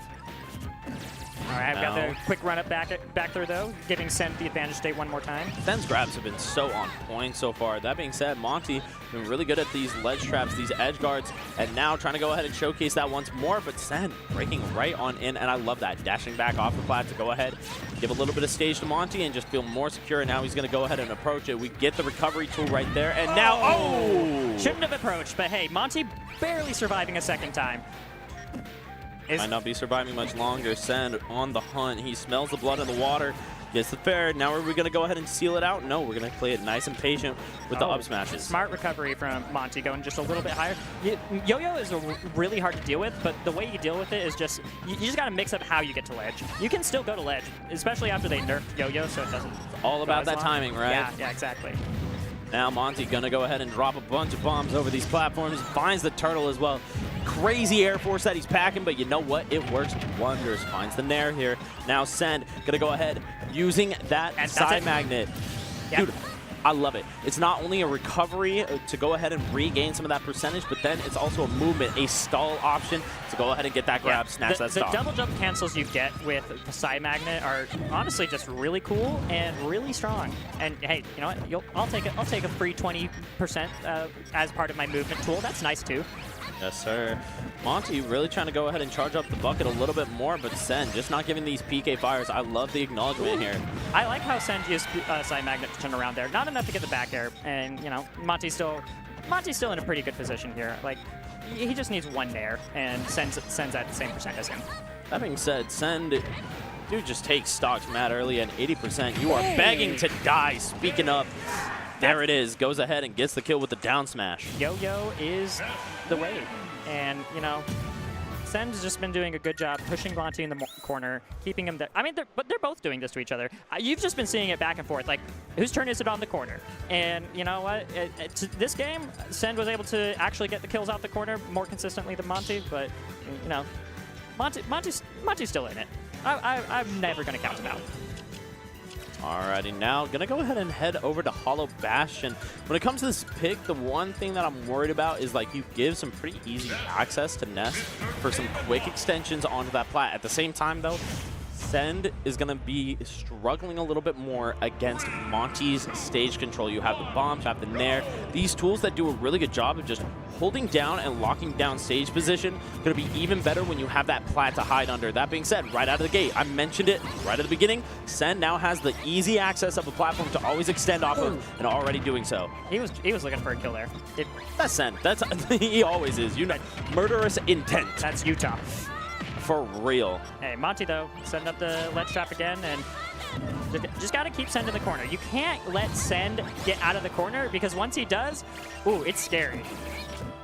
Love that down smash right there, but you know what? Monte just at the ready to break on through and getting a little too aggressive for the moment, but Sen, you know, unable to go ahead and lock him down until that up smash. Still living a little bit longer here. Great DI. You know, you can still survive this game watch as long as you're smart about how you DI. Ooh. Great back air. I don't think he has a double jump. No, he doesn't, and he's going to go for high. a high recover. Oh, how did he make it through? Excuse me? And he killed him for it? I thought that move had auto-aim. He just did the slowest recovery to ledge. It was so easy to edge guard, but, you know, the mix-up, just going for that slow recovery is why he was able to put the doubt. Put the doubt in your opponent, and all of a sudden, that's scary enough. Yeah, no, like, and that one interaction, and now Sen's the one with the lead. It's game 4. He's up percent. Like, he's got the momentum. Like, Monte, you gotta dig deep. You gotta figure out what you gotta find an answer. The answer is not getting hit by those back airs. That is a bit of a problem here. 42% already. Monte losing so much ground here as Sen finding the extension with the PK fire as well. Now we got him locked at the ledge. A little bit of a whiff, assumedly, with that down smash, but you know what? Still not taking too much pressure from it, and even gets the grab after the fact to go ahead and reset to advantage. All right, yeah, no, Monte is just, you know, you had one interaction just go a little bit wrong, and now Send is just running away with it. Like, you know, I don't know. He's still stuck in the corner, though. Monte still could. And this is Game & Watch versus Ness, all right? Gets the back air. We saw what Monte did earlier, all right? Nice, easy, 0 death. Go ahead, get him to 20, 30, knock him off stage, get the trade, call it a day, you know? All right. Send here, though. He has to find an opening. Like, that PK fire barely wasn't able to work because of, well, fire escape, funnily enough. Alrighty, we got some bombs coming through. As always, it's just such a good tool to lock down that ledge, and that's why you're going to see Monte keep going back to it, that tried and true method. Send has healed, like, what, over 100% from bombs this match, but, like, Monte's still going to throw it out because it's still a pretty good move. It still, like, covers a lot of space. It's done another, like, 200 damage on top of that, right? Yeah, you have to respect it. Oh, that's a great PK. Oh! It's I don't double think he has, charge. It's not full bucket. Oh, no, it was. I lied. It didn't look that way. Hey, you know what? In the moment, kind of hard to tell every now and again. That being said, it ain't hard to tell that Monte is getting dog-walked for a second here. Sen finding the way through. He has to go ahead and find a way to lock down again. He needs to buckle up, pull himself from the bootstraps. Come on, Monte, what we got? Yeah, no, Send is just running. Oh, never mind. Up smash. You were starting to say, but you know what? Hey, never sleep on Monte. This man, he is a top player for a reason. Yeah, no, I mean, all you need is just get Ness off stage, catch him without a double jump, and it's not going to look as good. It's still very doable for Monte here, especially with these air streams. Yeah, 60% right there. Aggressive down smash. That being said, if it worked. It almost did. It almost did. Uh-oh. I don't think it has a... Yeah. Oh, he made it back. Sen not getting the correct hitbox with Yo-Yo. You were surprised Game & Watch made it back? That's crazy. That character always makes it back. Only because Yo-Yo got the wrong hitbox. Well, hey. Hey, ain't no wrong hitbox to get there. Send, cleaning it up. 3-1, getting the run back against Monte and sending him down into losers. Yeah, no, I mean, hey, what are we? Andrik won the last set, correct? Yes. Okay, we're not going to be seeing a Nest Ditto yet. You know, it could still happen. So I will say in loser side, you got Abe versus FD. Then you got Beastly versus J-Jaw. Beastly did go ahead and take out Major. FD took out Nexus. J-Jaw took out Marvelous Marco. Abe took out Levinson. So right now, racking up nice and good. But for the meantime, we're going to go ahead and get a nice, good Mexico matchup coming through in the form of none other than MKBigBoss versus Andrik. This is going to be a fun one. If I'm not mistaken, this is one that we saw back at a Wave Dash like 2 years ago. And it was one of the most aggressive sets I've ever seen. They were just both playing off stage. Yeah, I mean, when Rob is great, fantastic character. But you know what Captain Falcon loves? Big characters. And turns out the combo character likes a big body, huh? Yeah, no. But hey, you know what? But like Rob's zoning is so good that like Captain Falcon actually needs to think about how he approaches. And like, you know, forward air, if you're Falcon off stage, you just get swatted away by that, it's over for you. So it could go either way. I don't know. We'll see. We'll see how this ends up going. You're pulling up the set count? Oh yeah, and we got a 10-12 set count in MKBigBoss's favor. The most recent 5 going to Big Boss, the most recent one, then 2 to Andrik, and then the other 2 to Big Boss. All in 3-1 fashion, by the way. So these, I don't know what it is. These two like a game 4. And you know what else they like? They like none other than Best of the West. They're going to be both showing up to Mexico's newest major officially as of today. Shattuck joined the roster, and so that means we got another A tier coming out to Mexico. Dude, you love to see it. You love to see that, you know what, all this hard work the Mexican scene has put in, not only into being these better players, but then also growing the scene, their tournaments is really paying off, whether that be in Smash Factor, Delfino Maza, and now Best of the West out in Nogales, Sonora. Going to be beginning of next month. So, hey, I'm going to tell you right now, I went out there last year. I commentated the first year as well. My favorite event I've ever been to. I'll say it right now. That event, it's just such a vibe. All right, we're opening up with a aggressive dash attack. He's off stage. It's only been 10 seconds, and we might be seeing a stock from Andrik here in short succession. Dude, oh! I called it! Let's go. Asking ye shall receive. It's Captain Falcon. Are you a prophet? Sometimes. Sometimes. Only on Tuesdays. Only on Tuesdays. I've been saying. Already, though, Big Boss going to go ahead and start up that aggression once more. That is the thing. Rob can definitely go ahead and steal up some of his own as long as he's got that gyro or got you off stage. You never know. So far, though, it's just been some nice, clean advantage in neutral. Big Boss doing a great job of resetting. That being said, I don't know if it's been much neutral. It's been looking like pure advantage for both of these players. I was about to say it might look a little bit more. There. Oh, of course he is. You need to. You need to. Honestly, my belief as Falcon. I don't know if he needs to, but he wants to either way. My belief as in previous Falcon main is that you need to go out there. You're a previous everything main. That doesn't count. Well, I'm working on it. Something I love about the way Andrik plays is he just throws out down airs without any regard. Like, it doesn't matter if he thinks you're going to spike you with it or just, like, hit you out to the side or just for damage. If it hits, it hits. Yeah, that's Andrik's philosophy with down air, and I kind of love it. Ooh, getting a little too aggressive there, and Big Boss going to go ahead and call it out with the laser, with the gyros, and I love that, where Andrik has really been pedal to the metal. Big Boss forcing him to shut it down for a moment. All right, we got up smash out of shield. Not quite enough to kill Falcon. Surprisingly heavy character, but Rob still can... Oh, wait, careful. All right. The DI up, so you don't get caught by the knee. You have to be so careful with that. Like, if you sleep on your DI versus Captain Falcon for even a little bit, you're going to get a knee to the face. Yeah, and you can't be sleeping on Big Boss. Otherwise, he's just going to back air. You can't be jumping up that high. Bro is ready for you. True. Okay. Hey, push him to the corner. That's one of Rob's greatest strengths. Ooh, I love the drip back attempt with the knee. Doesn't quite connect, but you know what? Big Boss back at it, trying to get that up air. Doesn't quite seal it out, and now Big Boss back in control. And that's it. That's the game. Again, these down airs, like Andrik throws them out because he knows that if he hits you with them, you're probably going to die. Yeah, no, and I can't blame him. It worked out time and time again, and so you better be careful if you are getting up in that close quarters, right? Because ultimately, you sitting on the ground, you sitting in the air, it doesn't matter where you're at. Bro is setting a hitbox, and those moves are fast, and they are painful. Yeah, no, but hey, you know, Rob can still do the job. All he needs to do is just slow it down, play it back, throw out gyro, have gyro play neutral for you, laser his jumps, whatever. Rob can do it, but it all just depends on how explosive Andrik is in the first 30 seconds of this game. Alrighty, and now Andrik, speaking of explosive, we already got a great start. 45%, got him all the way off stage, and dude is stomping. He's flying out off stage trying to get away from this Falcon, and yet it's still Falcon's game. Never mind, we got an up tilt from Rob, evening the game right back up.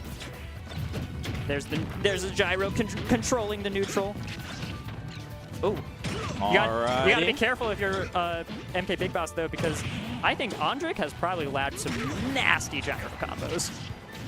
I do love the fact that, you know what, Big Boss taking that time to slow it down for the moment, because any moment he can go ahead and just catch Andrik lacking. If you get too over aggressive, you are done for. That being said, it goes right back at you. I don't think I've ever seen anybody do knee out of shield like that before, but that was actually just the optimal way to get the kill there. All right, good.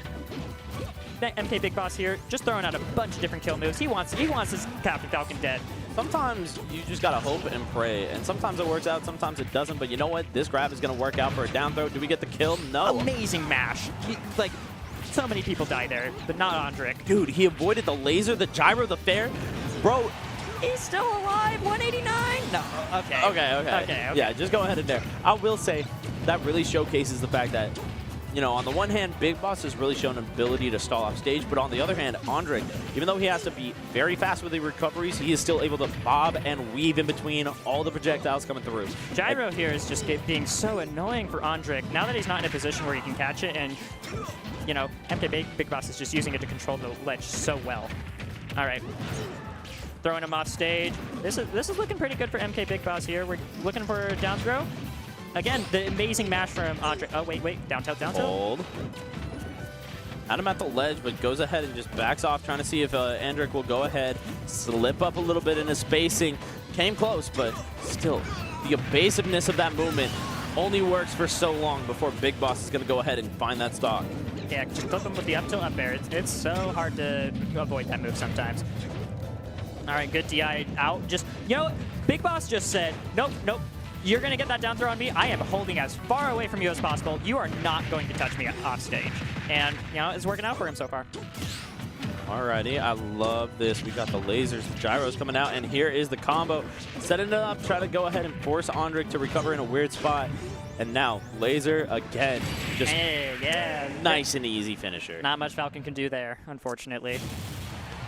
Yeah, no. Yeah, MKBigBoss, there was an opportunity there, potentially for him to go like the zero death, you know, the classic gyro side B off stage, right? But what I like about MKBigBoss's play is it would have been really hard to get that zero to death there. So instead what MKBigBoss did is he just played it slow. He was like, I'm going to throw the gyro out at you. I'm going to get my small gyro combo. I'm going to do like half of the combo, but then I'm going to hold back. I'm going to wait. I'm not going to fully commit to doing this like crazy side B off stage, because if I whiff that, you're going to kill me, because Captain Falcon would go for the kill there. And so instead, he just played it safe, pulled it back, and was like, "All right, you still have to recover in this situation. All I need to do is just line up this down air. That's gonna be it for you." That same thing that we saw earlier going up against Send and Monte, right? You only have so many resources, and you aren't a character that has a good job or a good ability to stall. So let me go ahead, pop a laser, pop a gyro, and eventually you're gonna have to, you know, run out of your resources and just commit to the up B. All right, moving into game 3, and based on how the previous 5 sets have all gone 3-1, I think the winner of this game matters quite a lot. Yeah, no, this is the moment where you want to go ahead and just seal the deal here. I do love the battlefield pick, of course. We go ahead and get great extensions coming in from Andrik, but so far... Ooh, nice parries. Dude, the parries are so clean. So are these up airs. He went for the hug, and it worked! That's a 64 combo right there. Hey, you know what? Sometimes you got to bring it back to the classics, and already starting off with a little bit more here. Getting the up B as well, gyro in hand. This is a problem already. Being able to hold gyro and have a command grab, so broken. Actually, though, oh my lord. Okay, nice up tilt. All right. Andrik still, you know, that got... Ooh, wait. Oh! Okay, double stomp him. like I said, Andrik loves stomping here, and he was so close to actually getting a kill there. Hold up. I want to go ahead and point out, we just saw that empty hop. This is something that we weren't seeing as much of in previous games or sets from Andrik. Now, all of a sudden, we've put the threat out of these stomps. Now I'm going to go ahead and do these empty hop landings with shield. So not quite working for now, and Big Boss looking for the stock. Unfortunately, going to whiff on that down air this time around. And now really aggressive up B from Andrik here, but hey, you know what? You're still alive. Okay, never mind. you said it way too early. You got that I was curse, talking bro. about the first FP, all right? I wasn't expecting him to go for a second. If you're a prophet, I don't want you on my side. That's what I'm saying, bro. Watch out. I can change the future. Oh. Just like how Andrik is changing the results of this set now. Yeah, now up a full stock Andrik. Feeling good, but you know what? Big Boss trying to go ahead, get him off stage. That's where you need him. This is where you need to shut him down. But Andrik saying, hey, I'm going to go ahead and just hold the center stage and keep playing it nice and patient until I get you making a mistake. And now are we going to get a kill here? Not quite, not quite. Missed both of those back airs, but like if either one of those back airs hit, it was I mean, it's still a really scary situation for MKBigBoss. He has not made it out of the corner yet. Ooh, and the up airs are coming through. Looking for the stomp as well, trying to call out Big Boss, just landing on that plat. Using every hitbox of that up air during that combo sequence. All right. Barely misses the back air there. Would have been, you know, that would have killed like 10% earlier too. Okay, gyro in Andrik's hand, but you know what? Immediately get rid of it. Okay, wasn't able to time the down air that time. Ooh, barely able to finesse his way through that back air. And Andrik still holding onto a stock at 140. Yeah, no, just the maneuverability that Andrik is showing is looking so nice. The timings and everything. Now that top platform coming into play, but unfortunately Andrik just getting a little bit too antsy up top. Oh, careful, careful. Wait a minute. Oh. Okay. Still a really scary situation for Andrik here. He needs to get back to the stage. All Yeah, right. you could see the desperation for that moment there. Yeah, he took 70 just for one mistake. It's even now because of it too. Yeah, no. Ooh. MKBigBoss is starting to run with it. The air dodge through is gonna get caught. And that's it. MKBigBoss taking game 3. And hey, based on the last 5 sets, that's looking like MKBigBoss's set. Hey, but you know what? I will say, I've seen more difficult things happen. I believe in the capabilities of Andrik. The way he's stomping, the way he's kneeing. No, he's playing. I think what I love about Andrik's play today, he's playing with confidence. Like, yeah, he lost that last game because he got put in disadvantage once and then just wasn't able to get out of it. But you know, that's just Captain Falcon. When he's hitting you, he's awesome. When he's getting hit, he sucks. But you know what? That's just, you just ride or die by that with Captain Falcon. Uh-oh. Speaking of ride or die the Falcon, you might be dying today. Hey, he made it back though, and it's now his turn. Trying to get really tricky with these up Bs. Like, if you just watch the way he drifts when he's up Bs, he's moving that stick everywhere. Big Boss getting mad aggressive. Dude does not want this to go to game 5. Yeah, MKBigBoss lining up that back air, and now we got a really convincing lead from Big Boss here, moving into the game 4. That tilt catching him was so funny looking. Ooh, almost finds the stomp, but instead Big Boss going to go ahead and find a couple of attacks of his own here. Andrik and Big Boss, both of them got some really good parries tonight, but Big Boss is looking a little bit cleaner here. All right, good up air string. Went for the knee, just a little bit off from it connecting.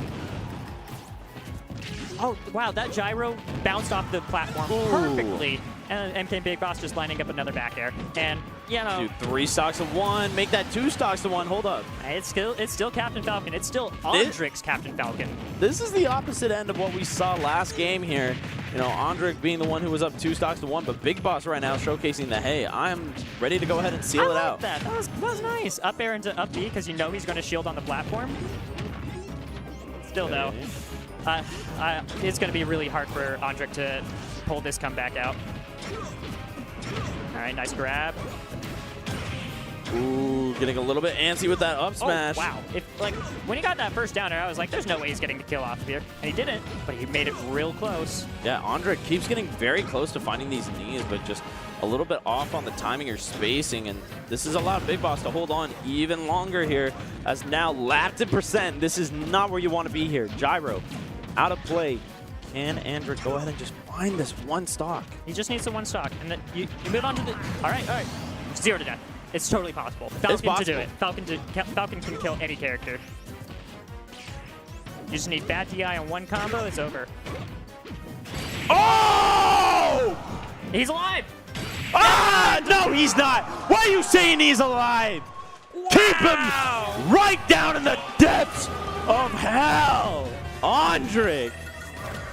Dude, even Mexico's running up to be like, that was sick. Dude, I love it. Big Boss is cheesing, smiling about. Yeah, that's the homeboy. I like that. I like that. You got to support the. He might have done something sick nasty to you, but still. Well, hey, you know what? God damn. The 3-1 curse finally been broken, and you know what? It was not looking like that way at first, but then Andrik is coming out of nowhere with that side B into down air. What the hell was that? It was Andrik. Falcon can just kill you. That's what makes Falcon good. Yeah, he dies all the time. Monster. He gets edge guarded. But you know what? If he still has a stock, he still has a chance. Please, I need to report a psychopath. This guy needs to be arrested. Stat. All right, game 5, and now it is anyone's game. Who knows what's next? Alrighty, game number 5, baby. Hollow Bastion. I love this pick. We go ahead and bring this stage a little bit more focused on that control due to that center platform, especially when you got Gyro, you got Laser, and already we're mollywopping him with a couple of forward airs with the nairs. Got him off stage. Can we go ahead and finish the deal? No, not quite. Andrik. Hey, wait. It's all right. It's all right. You're still keeping him in dismanaged until Andrik gets that hit on you. Yeah, right. you thought Andrik? I need to be more careful about what I'm saying, because like I start saying something, they start doing something else.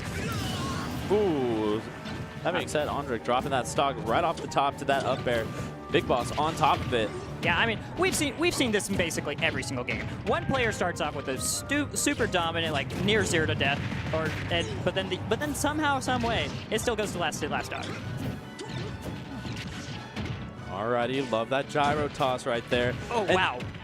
Falling out of the down smash, but still Big Boss ready to go ahead and capitalize nonetheless. He plays Rob enough. He knows, like, yeah, down smash doesn't work sometimes, but I'm ready for it. Nice tech. Oh. Never mind. The tech was nice. The tech was nice, but the tech was the nice part, yeah. He's not going to go ahead and recover, and now at this point, this is all on the line. Can you go ahead and make a miracle recovery a second time? Does get the stock here. Hey, Andrik pulled a miracle out last game. You think he can do it again? The thing is, how many more tricks do you got up your sleeve? You played the man so many times, and you showcased some nasty stuff during this previous game, but... Hey, good. Smart up B to just, like, grab onto him, but it's still Falcon off stage. Nice drift. Avoiding the gyro there. All right. Coming in a little bit hot and heavy, and that allowed for Big Boss to find the opening. Gets the back air as well. One little hit. That's all he needs. Yep. With just one big up smash. Truly. And that is going to be a game 5. Man, we had such an explosive game 4, and then MKBigBoss was like, that was cool, man, but nah. I was trying to show you what was up during game 4. It's done. It's done. Yeah. You saw how much of a lead I had in game 4. You only made that comeback because you're raw. But you know what? You might be raw, but you didn't win. I mean right. Like, GG's shake my hand. You got the clip, though. I will say, now at this point, we are going to be seeing none other than Big Boss staying at the setup. Meanwhile, Sen coming right back at it as, of course, he was able to go ahead and tear through that winner side. Now, on the other end, I do want to go ahead and look a little bit at that loser side. Abe going to go ahead and get that win over FD. Now he's going to be fighting off against Andrik. Scary matchup for Andrik, but definitely doable. Hey, you know what? Captain Falcon into Game & Watch. The thing about, like, Game & Watch is just going to control the game for, like, 90% of the game. Like, you're just going to be stuck in disadvantage. You're just going to be off stage the entire game. But then he hits you, and then Captain Falcon's going to kill you. And that's the matchup. You aren't wrong. You aren't wrong. And I mean, alongside that, Andrik does get the chance to travel up to SoCal quite a bit, so, you know, maybe some good experience against Abe or Monte as well. So, you know, we'll see how that plays out. On the other side, though, Monte going to be fighting off against either Beastly or JJaw, which looks like it is gone. Game 5, we got a little bit of a crowd actually back in behind both of those players, so hopefully, you know. Yeah, tune into the side stream if you want to see that. Not side stream, recording setup. Never mind. So at least I believe we have already broken out the recording setups for those over there. Yes, production did confirm that. So those will be uploaded later as VODs, so you can go ahead and check those out.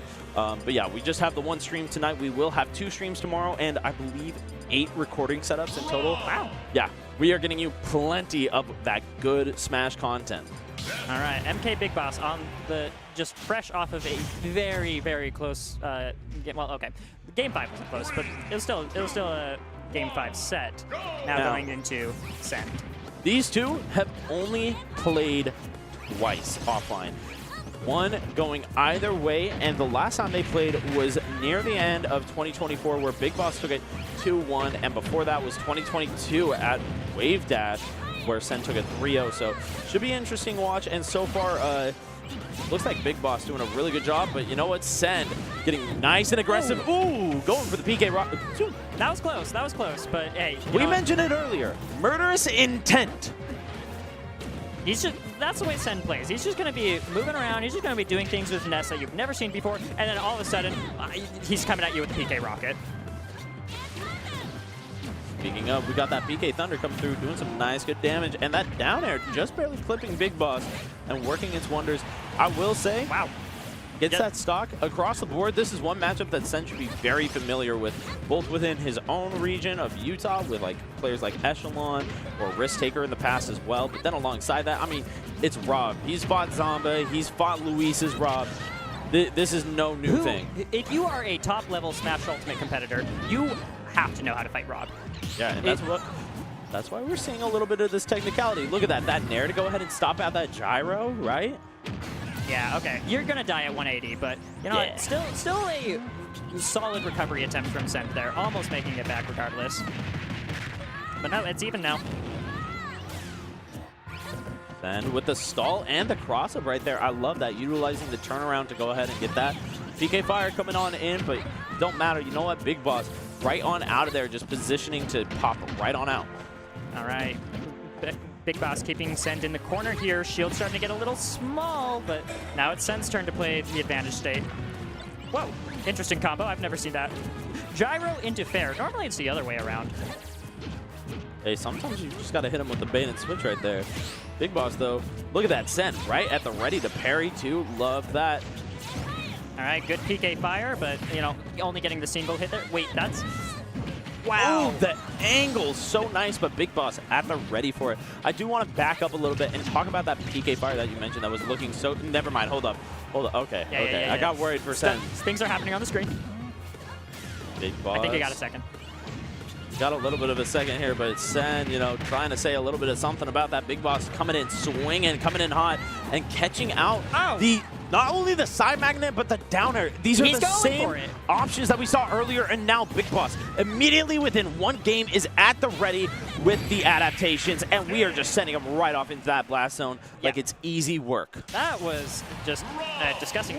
I think that combo in advantage state started when Rob was on the ledge. I think he just jumped up with an up air, clipped him, and then it was just like, all right, my turn now, and just ran away with the stock from there. So, I want to back up a little bit and talk about why that advantage state was so good. At the beginning of the game, we saw Sen utilizing the side magnet and the down airs to go ahead and call out the aggressive juggling from BigBoss. That time around, immediately BigBoss, he recognizes, hey, this is the same position for side magnet. I'm shutting that down. Oh, hey, I know you're going to come down with the down air again. I'm moving over to the side, and I'm coming in, swing it, hot and ready. And that is what is so important at this high and top level, all right? These are two of the best players in the world for a reason. It's because of that adaptation. That being said, Sen forcing him to go ahead and adapt to going way low and getting caught up by the PK Thunder. Run out of fuel. And you know what? It doesn't matter. You don't need no fuel. You're just gonna die. You're out of battery life. You are dead.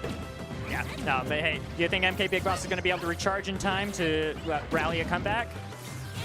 Ooh, I love the start, but you know what? Does get caught by the rotor arms. Doesn't matter. You take 30, but Nest dies. It's worth it. You always go for that trade, unless you're at 100.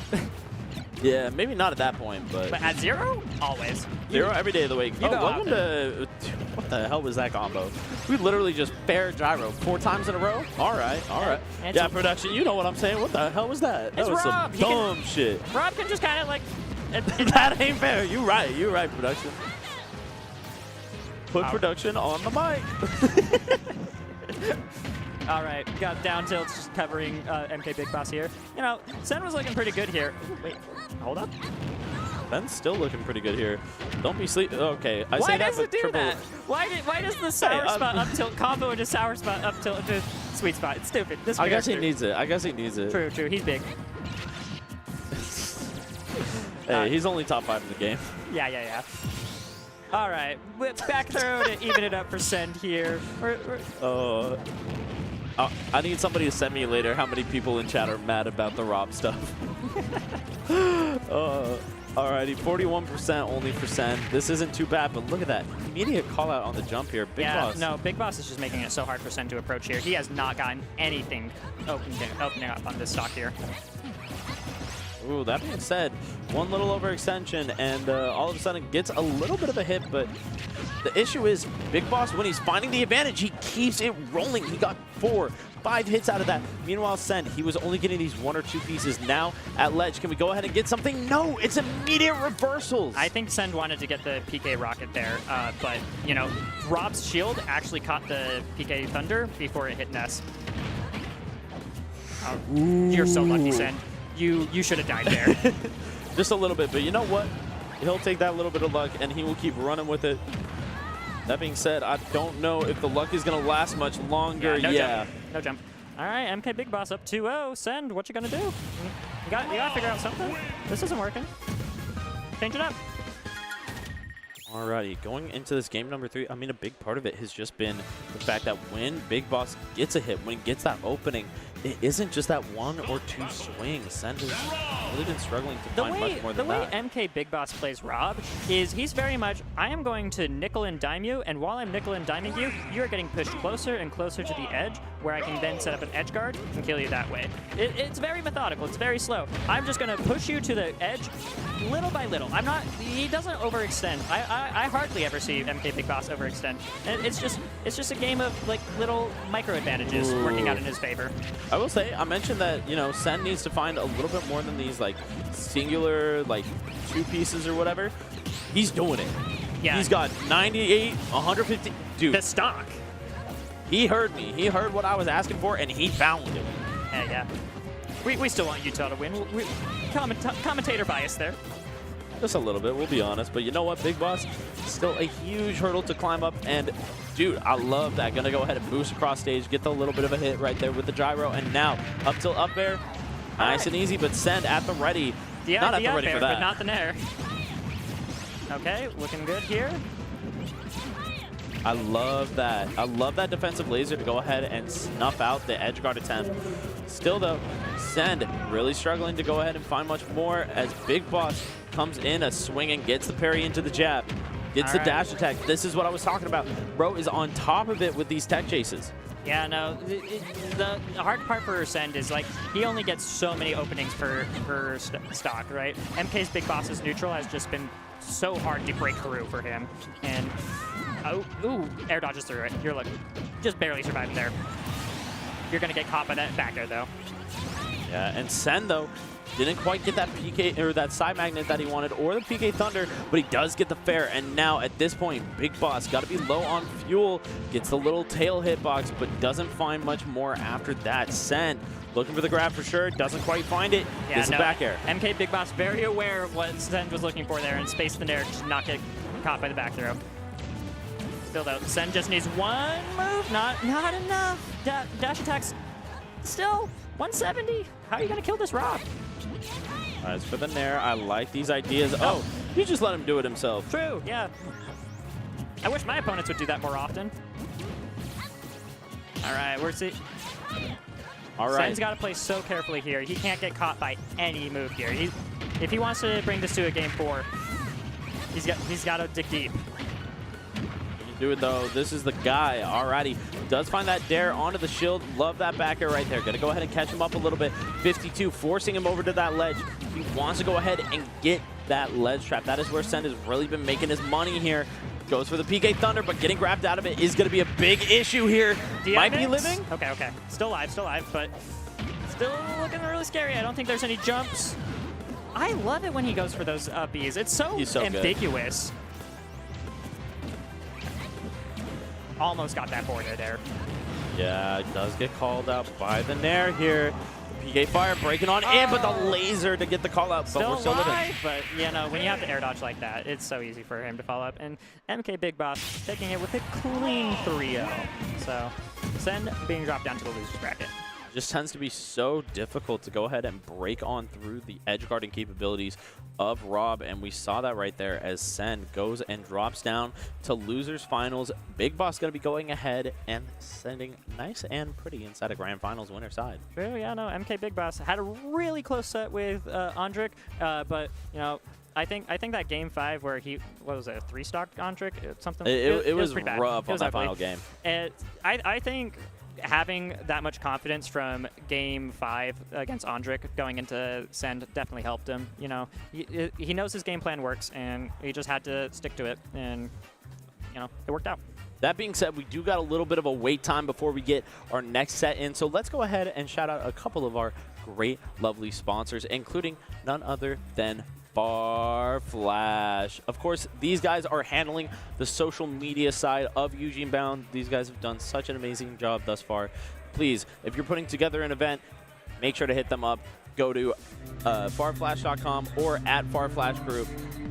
They'll be able to go ahead and hook you up. And if you want to host an event as awesome as EugeneBound, Farflash is the one you want to check out. But coming up soon is Diamond Dust 2, second round coming around in Michigan, April 12th and 13th. Yeah, so it's gonna be an absolute banger of a major. I'm excited to see what they got cooking. I know last year was absolutely fire. Now, that being said, we're gonna go ahead and send it to a quick break while we let these events go ahead and finish out. So we will see you after that.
Then there were 4. Welcome back, everybody, to the EugeneBound 2025 Prelocal. I'm, of course, Yin, and I am joined by the lovely Tuesday-tastic. Yep, the one and only. But we're here to watch the last 4 competitors here tonight. We got, who's our top 4? We've got Andrik, Monte, Send, and MKBigBoss and Grants. Good job. Good job. Yeah, no, we're going to be seeing, of course, Andrik versus Monte first. These two have 9 sets in total, 8 of which going to Monte. It is really bad. The last one that Andrik won was actually back in 2022. So it has been a while. The last 5 were all Monte. 3-0, 3-1, 3-2, 3-1, 3-2 across the board. That's, of course, over the course between 2025. Only 4 days ago. 4 days ago went 3-2? Yeah, 4 days ago was 3-0 and 3-1. Ooh, well, hey, you know what I can say? And then 4 days ago was 3-2, though. You know what I can say about Andrik, though? He just beat Monte, or sorry, he just beat the other Game & Watch, Abe, 3-1 or 3-0? 3-0. Yes. It did come very close in that game number 3, but he was able to close it out. So, you know, maybe feeling a little bit more ready than normal to go ahead and fight off against Monte. Either way, this is a different beast. Like, I love Abe. Bro came up from NorCal initially, and then, or not NorCal, sorry, Northern Utah, where I actually live and everything, or used to live. Now living in SoCal. Monte, of course, though, bro's nasty and already off to a hot start, 41%. That's just a classic Game & Watch combo. But now it's Falcon's turn. Let's see what he can get for it. All right. He doesn't get much. It's right back into the blender from there. Those fishes, they are piranhas, and they eat falcons, specifically Captain Falcons. Yeah, Game & Watch does more per combo than Captain Falcon, but Captain Falcon hits harder. Like this? Not quite, not quite. Monte's DI was good enough to avoid getting need there, but I mean, hey, that was still 60% off of one interaction. Yeah. So far, keeping it nice and even. That's what you want to see. That being said, you get a little too aggressive with those upbeats. All of a sudden, you are going to be taking lots of keys. I love that. The dash back to reset, call out an edge guard. Didn't want the jab, wanted something a little bit bigger. Ooh. Now, though, you're going to be catching your own stock as you pop off the top. Up air is so good. Like, it combos, it kills, it does what it just does what you want. I guess you can also say that about Game & Watch's up air, let's be honest. All right. No, Game & Watch's up air ain't nothing. I don't know what you're talking about. See, look at that. That only, pops him up for an up combo. It doesn't even kill. It doesn't kill, but the down smash does. Just pop him with the double mallet, the whack-a-mole right there. You're going to go ahead and get a little too aggressive off ledge. That invulnerability allowing Andrik to catch up a nice good 31, and oh! It's Game & Watch. He's fine. He's fine. You're right. It was my turn to believe. Hey, it's fun to believe. With the 8-1 record, Andrik's got to believe a little bit, right? All right. Got to believe a lot of it. Especially when Game & Watch is just keeping you up in the air for forever. What do? You knee him. Oh, wow. No, you don't. Parachute right there. Trampoline coming on in. That's the thing. At any and all times, you make one mistake, that frame 3 option at the ready, but you know what? Stomp is at the ready. Yeah, you make a mistake off ledge, Andrik's going to be there with that stomp. All right. Just get a nice side B out of the corner. Monte trying to get a punish, but Andrik's just been playing the spacing just perfectly enough to make it so Monte couldn't get anything too crazy. Monte, though, got him locked in ledge with the barbecue. Wait. Did you see that? He, went up and the down? Yeah, sometimes you get the weird hitbars. I don't know. That move is an enigma and a half. That, though, not an enigma. That is just a chair. Hit him with a quick WWE. Yeah, no. Just get him out of here. Bring him out. Now we're setting up the juggle sit again. Game & Watch Classic. Andrik able to escape. Not a little too aggressive on that side B, and we're back in the blender. Yeah, but goes ahead and just backs off on those tornadoes to go ahead and reset for the fishbowl. Sometimes just having that recognition that, hey, I got to be able to cover as many air drifts as possible. That being said, Andrik still able to get out. Very much worse for wear, though. 106 at this point. Yeah, Andrik, though, he's been playing. He's playing at very specific ranges versus Game & Watch right now. He is trying to use Falcon's burst range to get in there to actually hit Monte. But wait. Again, barely missing the downer knee. Like Andrik, you need to be hitting those if you want to turn the set count around in your favor. It's hard to do that versus Game & Watch, though. It is. Ooh, the slap. Shit. Yeah, just go ahead and pop him with the hammer, get him with the bomb right there. Okay, A little bit of a scary moment for both players. Andrik going to be dropping that game, though, all the same. Came very close to popping that knee. It's just a little bit hard. Not only do you have these fast escape options, but then bro is also just an absolute paperweight at most when it comes to his weight. So it makes it very easy for him to just go ahead, DI out, and avoid that damage. Monte doing good. Yeah, no. Hey, if Andrik here can figure out how to link those downers into knees, though, I think we could be seeing Andrik doing a lot better. So moving on to game 2, we're running it back to small battlefield. I understand. The last game, Andrik lost with like 80% on Monte. Like, it was still close. It was still close. The thing about Game Watch, though, is even if it's a close game, it doesn't feel like it's close. Because when Game & Watch is winning, he's just winning for minutes. Like, it's a slow... Okay. Oh. 64 again. Why does it work? It shouldn't work in this game, but here we go. Just up air, up air, up air. When it came down to it, it was that call out, right? He understands that Monte is going to feel a little bit nervous in that moment. Let me go ahead, pop that up B, catch him lacking with the key, and shut it out nice and early. 48% though, still Monte racking it up. Trying very hard here as Andrik just swinging for the hills. Yeah, now it's Monte's turn to make a move because Andrik can just like run away from him. Like, you know what? I got the percent lead. I got the stock lead. It's on you to kill me now. And Andrik can just play that spacing game, just run away from him, and it's Monte's turn to make a move. And that up smash was not the move. I can tell you that. No, Andrik just able to go ahead and hit that burst option. Fast character going to be able to go ahead and catch you anytime you send out any of these laggier moves. I say laggier because is there any lag in this kit? Not on that up smash for sure. All right. Andrik misspacing there, getting caught by the forward air. Oh, almost making it back. But no, Game Watch. Game Watch is going to edge guard you. That's just a death, taxes, and Game Watch edge guards. Ooh, trying to go ahead and catch that Raptor boost right there, but Monte unable to get the timing. That's the thing. I like the idea, though. It's one of those things where once the concept is sent, you've got to be worried at all times that he can go ahead and pop that option.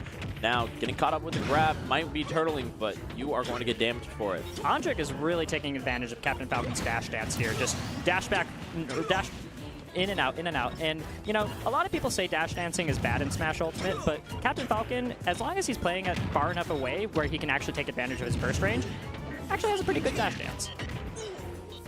All right. Setting up the, who has a really good ledge trap though? Game & Watch. Really not the best at disadvantage states here coming through from Captain Falcon and getting caught up by that down smash again. Getting the hitbox nice turnaround. Going to be a little bit better, not lead to that death there. Yeah, down throw up air is not true there, but narrow into knee, definitely true. Careful, Monte. Andrik's looking for the kill now. I don't know. At this point, you should always be looking for a kill as Andrik. I don't want to be playing with Game & Watch as long as possible, especially as Captain Falcon. True, and the set well, I mean, Andrik has been playing it really slow. Like, it's been 3 minutes on the game, and Andrik has been choosing his opening so well. The match should be followed up on that. Dude, I would have lost my mind. Andrik would have been the guy to do it, though. Andrik has already made us lose our minds once this block. Don't make us go crazy a second time. No, do it. Okay, even with the rage, up air's not going to do it, but... Ooh, up there. Not quite either. Up B will do it. Up B will do it. Yeah. No, that up B is such a powerful tool because, like, a very common play pattern in Ultimate is land on a platform and hold shield, because the only way you can lose that is if somebody lands on the platform and grabs you. But Falcon skips the landing on the platform part. He's just like, I'm going to hug you, and you're going to die. Yeah, no, it is an explosive hug indeed. 1-1 right now. Monte, Andrik, we're going right back to small battlefield. I think when it comes down to it, Monte not going to be doubting that stage whatsoever. It really hasn't been the stage. Andrik was really on top of it during that game number 2. Got some very early kills, some very strong leads. And Monte did get an edge guard, but not as much damage as we saw during the game 1 through the juggles. Yeah, no, it's just on Andrik here to be playing this. I love how slow that lasted. Andrik here, it's on Andrik to win the set here, because like Monte, he's comfortable in this matchup. He's comfortable versus this player. Like, it's on Andrik to make the changes to actually secure a set win. Alrighty, and there is the trampoline into the up air. That's the thing, we're seeing a lot of this. It is just call-outs on Andrik's movement. It is call-outs on the aggression. That being said, when Andrik does get his hands onto Monte, it is a lot of damage. Look at that, 82% able to go ahead and catch up after one advantage. Monte with almost nothing but up airs this stock, and look at him, he's at 100. Sometimes that's all you need is one good move. Smash. Yeah, that is a very good move. So it's down tilt. Oh, hey. All right. We're even. Game 3, 0%. Looking like Smash 4. Except in this game, Game & Watch is good. Yeah, not just good, maybe even a little bit great here. 69, 82% able to go ahead and just reset, and I love that. Instead of going for the next up air or a nair, goes for the back air, and that allows Andrik to push must him have off lost stage. his jump somewhere and forgot. Like, it's so easy. Like, when you're just in the air for like 30 seconds because Game & Watch is juggling you from one side of the stage to the other, yeah, sometimes you lose your double jump and don't even realize it. Alrighty, we got the jab here. Got him locked out stage. This is a really bad position to be in as you are lapped in percent. That being said, we do got the potential of Andrik here. Monte has done a very good job. Nice. That was a really great call out from Andrik to get the up B there. I mean, it only led to a couple of percent, but like it's still showing Monte that you can't just up B for free. I will up air you, even if it's just a little bit. Oh, I love that call out on the air dodge too. Understanding that, hey, if you're going to panic, I'm going to be at the ready here. Now I'm going to go ahead and just hold on to that stage control, but Andrik shutting it out. I love that. Goes ahead, not overextends, but overestimates on There's the call the up out and smash that finds it. Andrik loves, and you know what? It's Captain Falcon. He just needs to hit you once. You just need to panic, and he'll take advantage. He'll take you all the way to the blast zone. Okay, these dash attacks from Monte look like a panic option. Like I just need to hit you, but it's Game & Watch. It's so safe, too. Yeah. No, he can just throw it out and then up B, and it's like, well, Andrik couldn't do anything there. Ooh, the Sour key. spot actually giving Andrik a second chance. 170%. Game & Watch can't kill, right? Right. Maybe That's what 173. Andrik needs. That's what Andrik needs. Full rage. 177. The trade right there going to benefit Monte more so than Andrik, giving him another chance. Oh, great there. Dude, I love that backing off, understanding that, hey, I've had a little bit of a trouble nailing him down because of that trampoline. Ooh, he was looking for a nair D there. Ooh, he's looking for kills. He's sniffing him out. Game & Watch is at kill percent now. Goes for the stomp, but going to go ahead and catch an up B for his troubles. Doesn't Monte. matter though. You're still alive. Oh no, this is surely it. He's alive. Monte can't find a punish to take it out. He's fell out. He's too high a percent now. Now Game & Watch's multi hits aren't even connecting. Oh! No! Okay. Andrik's still in. As long as Captain Falcon has a stock, he has a chance. This could be the one. The jump over top of the dash attack. I love that. Monte getting a little too aggressive after the safety wasn't working. We saw Monte really slow down during that game. Can we just talk about how long Andrik was at kill percent? He started Too long. I think he started that stock at 150 or something like that. And you know what? He just played in a way. He was just like, you know, your only moves that can kill me are if you edge guard me. And so he was just like, I'm just gonna play right outside of your burst range, and I'm just gonna wait for you to make a mistake. And he played that so good. This is an awful matchup for Captain Falcon, but I think Andrik is starting to put things together. Speaking of putting things together, we are putting together a mean combo, 71%. Now, gonna go ahead and just back off. You mentioned that dash dancing earlier, and it is coming through. All right, Andrik's resetting to neutral. You know what? Andrik is just comfortable getting these up airs because you know what? Every up air is getting you that much closer to killing Game & Watch. There it is. And Love that down tilt. wait a minute. I'm going to see Andrik finally beat his bracket demon? Maybe. It's been since 2022. It's been 3 long years. Yeah. Is it time? Not if Monte has anything to say about it. Andrik living on. That's going to be huge. As now 113. We're getting quite a bit of rage building up here. Yeah, I mean, we saw how much that rage mattered for Falcon in game 1, but it's gone now. Not game 1, last game. Air dodge the ledge. Coming off a little aggressive. I think Andrik here knows how close he is to beating his bracket demon, and I think. Do you think Monte can smell that the nervousness? Maybe just a little bit. It's paying off though. Either way, we get some nice good juggles with those fish. And now look at that, the double jump. Monte's really trying to call out some of this aerial aggression from Andrik as we're jumping up, popping those bombs. We got the barbecue coming through to try to shut down the ledge, but Andrik breaks on in. Yeah, getting off the ledge against Game Watch there into the hug. Oh my goodness. Andrik here is making I just love seeing up airs into hugs, right? It's just such a fun looking combo string, and a lot of people are getting got by it. And, you know, sometimes it just works. What is this up B spacing? Like that, he's just making it so hard for people to actually know where he's drifting. It's on top of it tonight, and it is coming through. Andrik, 130%, this is almost full rage, and 56%, this Game Watch kind of knocking on death's door at this point. All right, but hey, he knocked on Captain Falcon's door there and took him out. Alrighty, one up air, not going to be able to do the trick. Getting aggressive with the up smash. That key going to break through every time. If Andrik hit that, though, he would have won. Oh! And then just like that, it's over. Andrik finally taking over his bracket demon, coming up with a solid 3-1 victory for Andrik. He lost 4 days ago and was like, you know what? Lost 3 times this week. 3 times this week.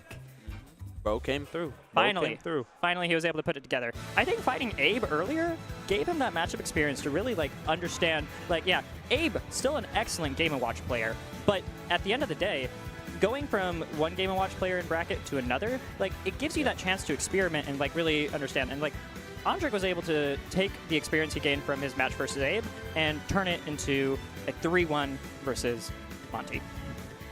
Now, at this point, we do got none other than Send stepping up to the plate against Andrik, getting nice and ready for this. We're going to be seeing Ness versus Capitan Falcon.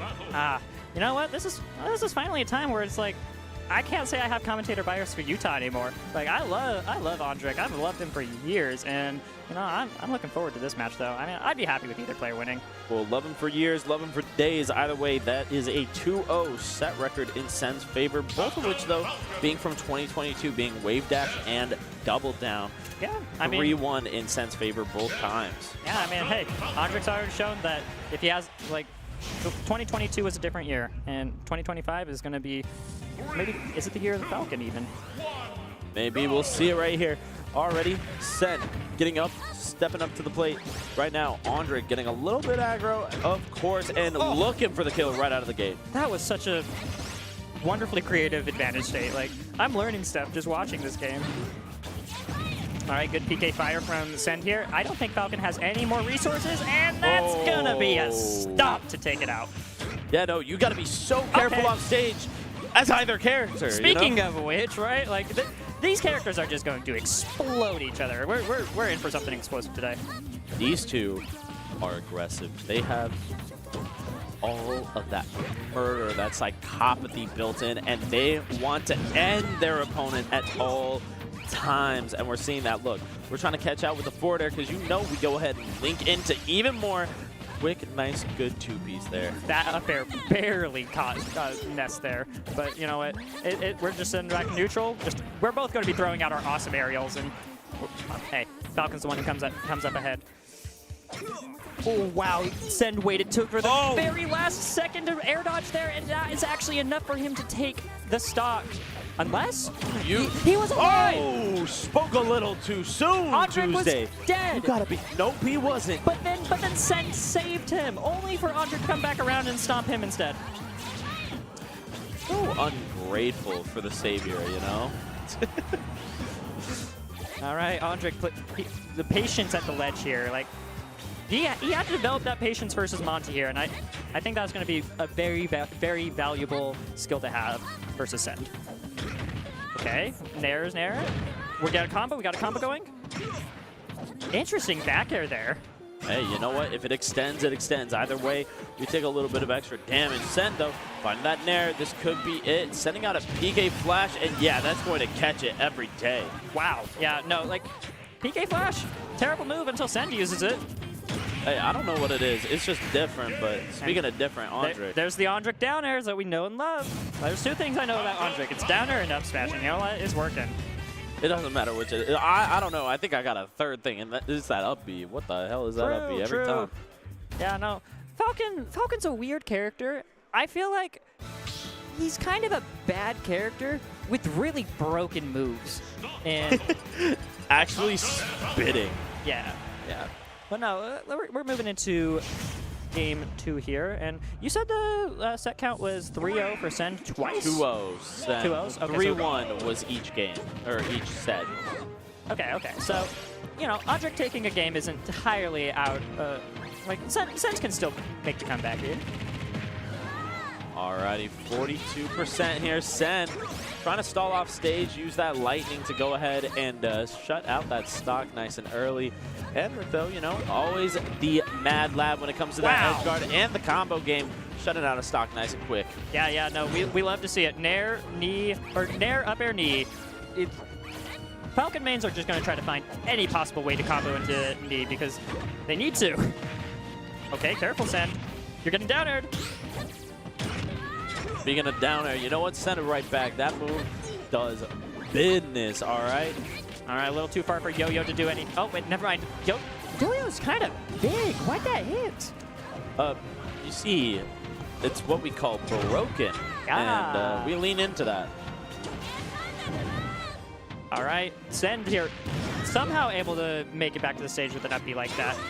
None of the opponents have been able to like effectively challenge Send's high recoveries onto stage. Yeah, no, it's just really difficult the way he's been playing it out. I love that stall there, too, able to go ahead and reverse the situation a little bit. Get some damage there, even calls out the jump, gets the up air. Send's looking really clean here, but hey, you know what? That up B when they're on the platform is just so strong. That's that third thing, you know. Yeah, it just goes against your muscle memory, right? Like, it's so safe to shield on a platform, and then Captain Falcon just comes in and is just like, nah, it's not safe anymore. Missed the tech there, and Send is actually going to be coming out ahead. Yeah, Send has done a really good job. Never mind. The Andrik he was ahead. He was ahead for a moment. Hey, we'll take a moment, but is he going to be able to take a game? Question begins. Can we get the answer here? I love Send. Just playing nice, safe, and cautious. Barely with these missed that PK bars. grab. Is it going to matter? Potentially. Great back air, throwing him off stage. Not quite enough to keep the advantage state going, though. He's sending out some massive hitboxes, though. That back air can rack up plenty of damage, set up into tech chase, and he wants it. Looking for the fair, though. Can't quite find it. He's close. He's throwing out several kill moves here. Oh! But is Falcon off stage? Just no more fair. jump? Oh, that PK fire was actually so smart from Send. What a great spacing to just like catch the one area that Andrik wanted to be. And like, it's just at that point, too far for him to make it back. Well, alongside that too, that initial down smash to set up the edge guard was this immediate just recognition, hey, let me hit the turnaround, pop it. So good from Send right there. Able to go ahead and get that game. Now, going into game number 3, hitting a couple of stretches, I can't blame him. It is a little bit late, and honestly, it's a little bit cold in the venue, too. 11 o'clock here, so, you know, I can't blame him for needing to stretch a little bit, warm himself up. Yeah, it's a pretty big open-air venue, and it's been raining a lot today, so makes sense that it's a little on the colder side. But, I mean, both these players are fired up, so I don't know. I think they'll be fine. Alrighty, I love that. The side magnet not able to go ahead and convert off of it. But you know what? Still right back in it. Andrik, though, Great parry. Always able to just go ahead and cover a lot of the space with the down airs. It's so good. Oh! All right. Just, you know what? You got the single hit yo-yo, which you never want to get the single hit yo-yo unless they mash an option out of it and die.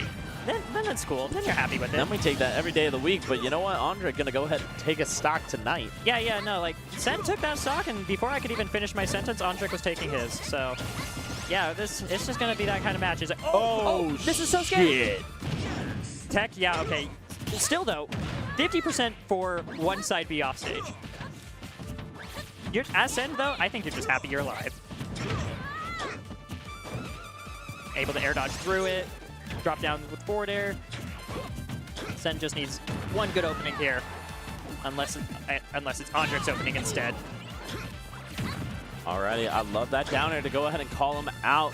Then a little aggro there. It's the back air. Send trying to go ahead and find this grab, and he does so cleanly. Wow, you were calling me the prophet earlier, but you called that grab before it was even I out. could see it. I knew what Send wanted, and you know what? It worked. All right.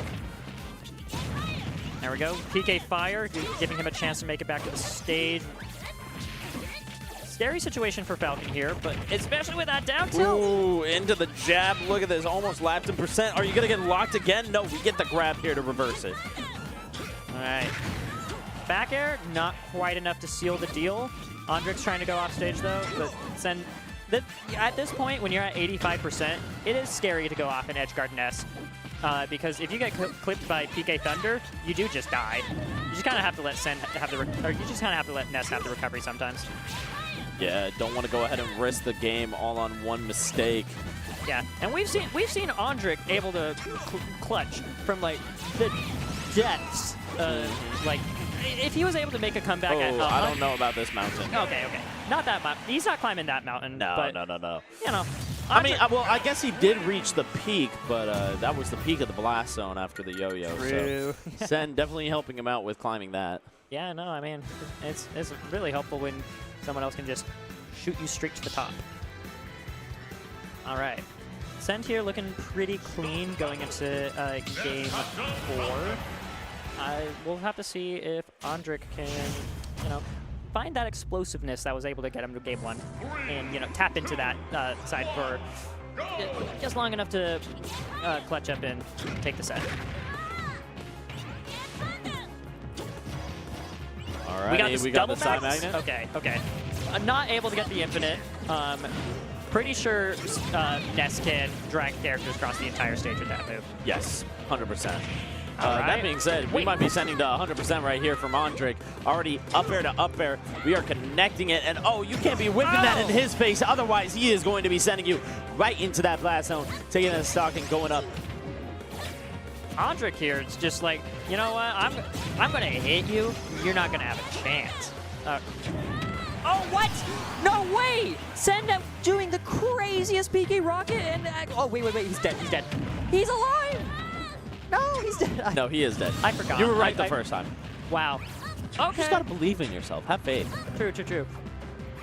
Just like how Andrik is believing in the ability to make this comeback. Alrighty, dash attacks through here. The latest of dash attacks. Dude, both these players want this done, and Sen might be the one to finish it off here. Excellent high recovery. You still got hit by the yo-yo there, but at least got sent to center stage instead of off stage again. But one more chance for Sent here to take the stock. There, into the PK fire. We saw it last time. That is... Just go down there and destroy him. You make one mistake, Andrik's going to be there to capitalize. Yeah, no, the minute I saw the whiff, I knew what was happening here. We were going to game 5. Yeah, there is a chance that Sen could have recovered there. Like it was. There wasn't a chance Andrik dropped it, though. Not with Andrik there, no. Yeah. No. Andrik is so trained in dropping down for those down airs, and I mean... Yeah, fighting Falcon has just got to be so scary in bracket, right? Like, just out of nowhere, you can just have your stock just disappear. Now, though, gonna go ahead and see the switch here from Sen to Battlefield. Interesting pick, but you know what? I like it. I respect it. It's kind of funny because when we watched Andrik fighting Beastly's Ness earlier, he would counterpick to Battlefield for the entire rest of the set to get the, I believe it was a reverse 3-0. So to see Sen counterpick to Battlefield as well, I don't know. It just shows that this stage is great for both characters, and it's your personal preference. Ooh. Barely not able to find the knee there, giving Sen another chance at life. We are at even percents. Alrighty.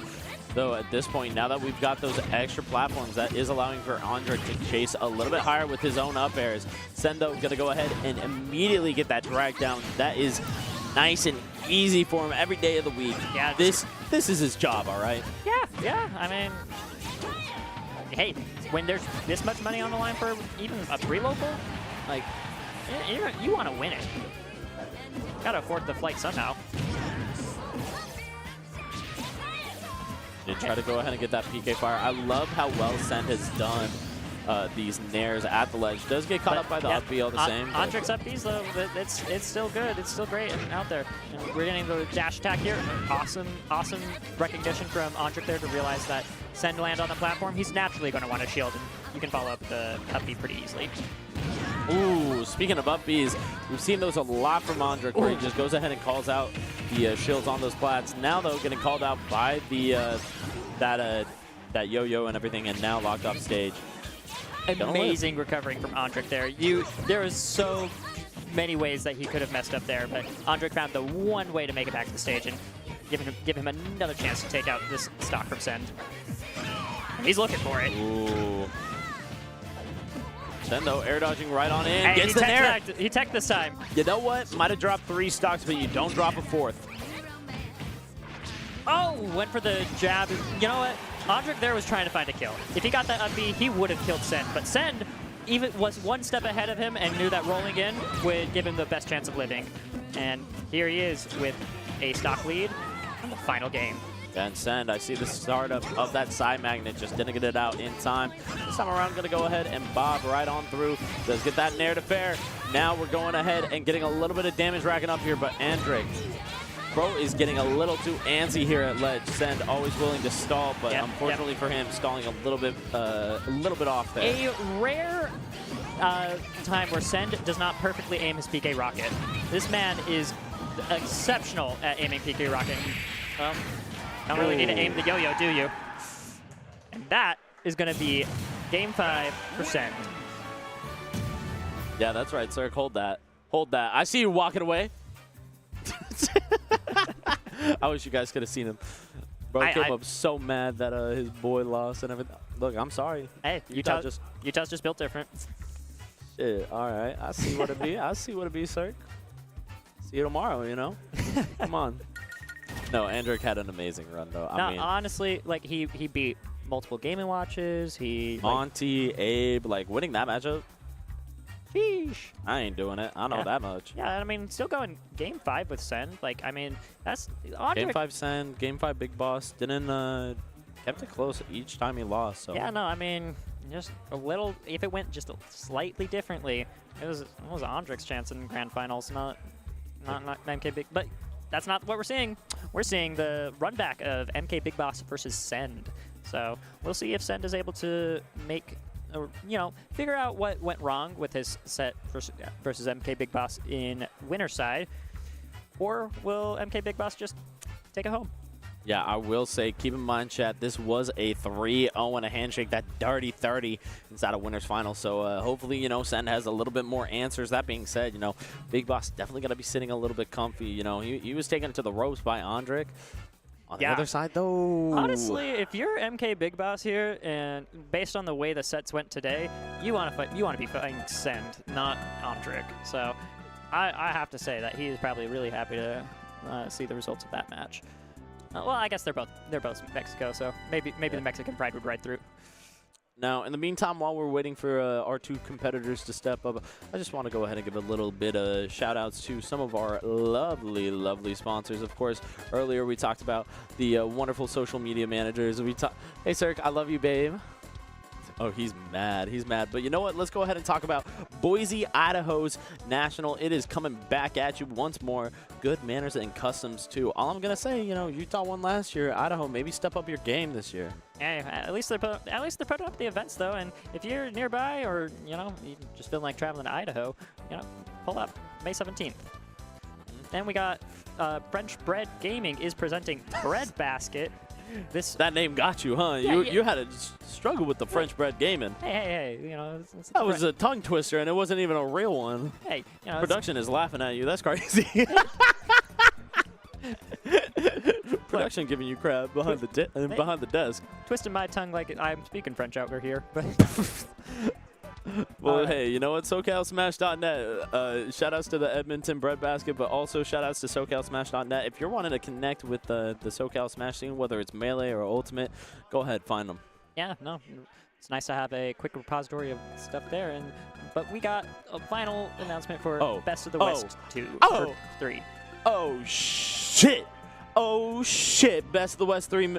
Dude, look, I'm telling you right now, if you haven't been to Best of the West, please, for the love of God, go. It was the best event that I have ever been to. And it's only getting better every year. Look at that really lineup is. of names. MKLeo, Spargo, Shattuck, like MKBigBoss. You seeing him here? You want to see him again? Check out Best of the West this summer. Speaking of the best of the West, how about the worst of the West? Dude, that's filthy. One of these names on here is a champion of Best of the West, too. Waka won year 1 of Best of the West, but bro is now considered worst of the West?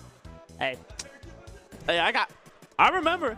I casted that shit. Don't worry. I remember. Hey, Battle of BC, though, that premier event for Canada and one of the biggest events of the year every year. yeah, no, if you want to really go and see Smash at its finest, Battle of BC, one of the highlight tournaments to go to.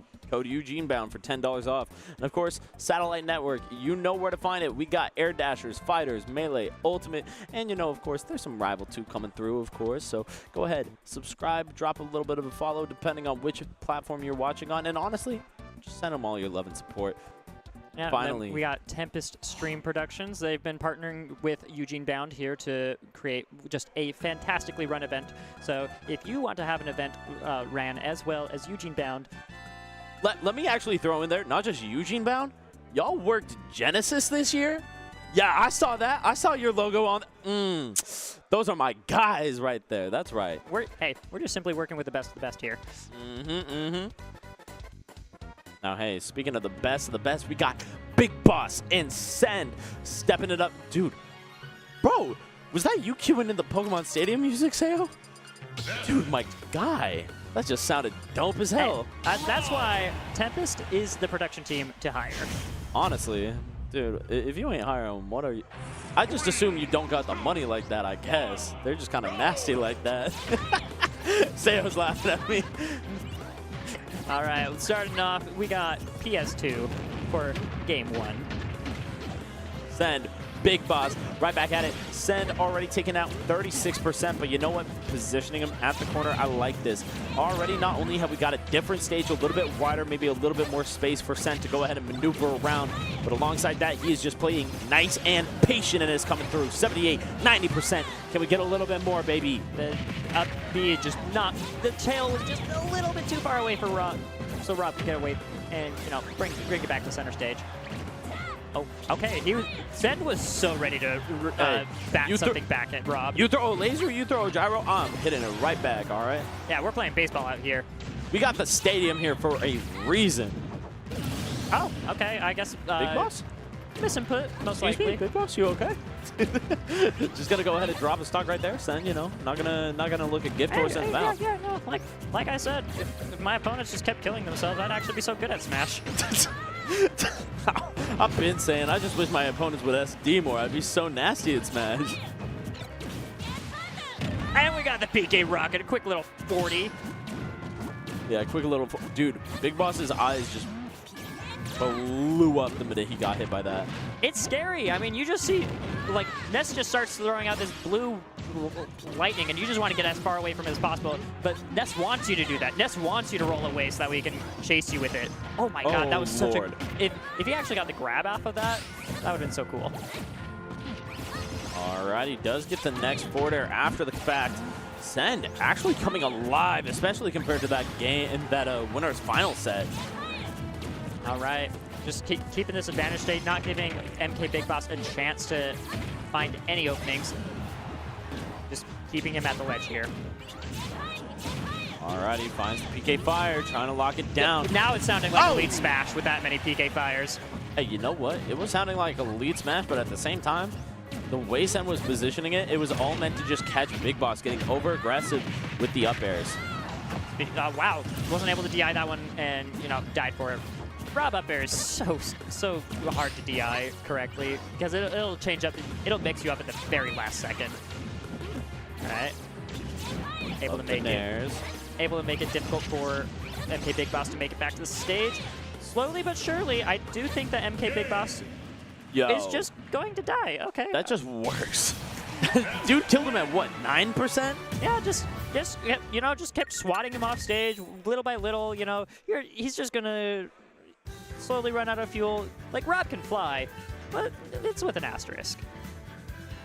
Yeah, Sen just saying, you know what, I'm up at full stock. I might as well go down here with the side magnet, shut it down. Even if you go ahead and reverse me, I still have another stock to play with. It's fine. I love that. You know, just taking those moments and understanding the risk reward. Yeah, and, well, Send already showing that, hey, I got 3-0 in winners, but I'm not going to let that happen again. Yeah, already off to a better start. All right. Going to be going over to Hollow Bastion here. You know, we talked about this stage a little bit with, I believe it was Beastly versus Big Boss. But, you know, Ness might be able to have access at all times to the center platform. At the same time, though, Rob has a lot of really good ways to control the stage with gyro, with laser, so that is kind of the trade-off here. All right. So far, just quick little neutral interactions from each player. Not really seeing much advantage, but Sen's pushing MKBigBoss to the corner. All right. Again, just playing this advantage stage. Just, you know, oh, careful. Ooh, oh, dude. Whoa, that would be so cool. I love that. He got the gyro again. Sen's gyro control has actually been so cool to watch. Dude, the PK flash bait there, too. We've seen Sen go ahead and stall that at ledge, but this time around, it was all just a trap. All right, MKBigBoss not looking worse for wear here, but at the end of the day, you're still alive. You still have a chance. Oh, careful. And is that it with Rage? It's totally going to do it. It wasn't even close. Yeah, no questions asked. That being said, up air going to be able to do it for sure. Ness packing a big punch right there. Yeah, those side powers are really letting this child do something most children can't. Right? Yeah, you know, turns out most children do not have psychic powers. They don't? Yeah, you're revealing these things to me, Tuesday. That's crazy. I never guessed. Well, I guess. Well, we're seeing one of the side kids here putting a good effort, but you know, Rob's not gonna let you get away with it too long. Okay. Alrighty. Gets the dash attack here. Just playing careful, trying to get out of the corner. Gyro still proven to be really effective for MKBigBoss here. You know, I love it. So far, Big Boss just using this gyro a lot to go ahead and do his dirty work for him. They're both down tilting. They both have amazing down tilt, but nobody ever talks about Ness's down tilt. Okay, throwing him off stage. Rob's going to recover high. Avoiding the PK flash as well. Sen really throwing a lot of these options to the hill, just on the off chance if one hits, that is going to be the stock. Yeah, ooh. All right, those down tilts are looking really good. Like, Send was so close to bringing it back to even, but never mind. With that percent heal, it basically is almost even again. Still needs to get the stock, though. At this point, just racking up percent, and you might as well. Ness has so many really good tools to go ahead and get kills. It's just a matter of like having the percent higher. So that's why you're seeing Sen put all that aggression, because now that Nair is going to go ahead and do it. Yeah, something I've been noticing that Sen hasn't been doing as much in this matchup as he did versus like Andrik is the yo-yos at ledge. Rob has a lot more mix-ups on how he can actually get back on stage and like avoid yo-yo. And so what Sen has been doing instead is rather than just like charging yo-yo and just, you know, waiting for him to die, Sen has been playing very patiently at the ledge and making sure that MKBigBoss has to work for it. Ooh, but you know what? Gonna go ahead and find that stock right there, unable to go ahead and get the right DI. Sometimes it's just a little bit hard to be at the ready right there, and Big Boss nodding his head, understanding that, yep, I went ahead and sealed that. I mean, it wasn't really a steal. I think that whole last, like, 30 seconds was all MKBigBoss. Yeah. Yeah, it was just like, you know, nickel and dime, and then eventually you're just gonna hit one of your kill moves.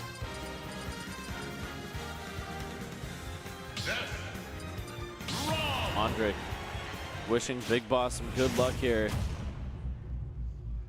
Moving on to game 3, we're seeing Battlefield. Send has been enjoying this counter pick, and I mean, it worked out versus Andrik. Let's see if it's going to work out versus MKBigBoss here. Alrighty, going pretty well. Ooh, backing up to go ahead and avoid the baseball bat and just charging a little bit longer. I love that. Big Boss gonna go ahead and just take it nice and patient. Send though, finding the reversal here, and we are seeing those PK flashes again. It just makes it so that at any time if Big Boss doesn't stall, he's going to take mad damage.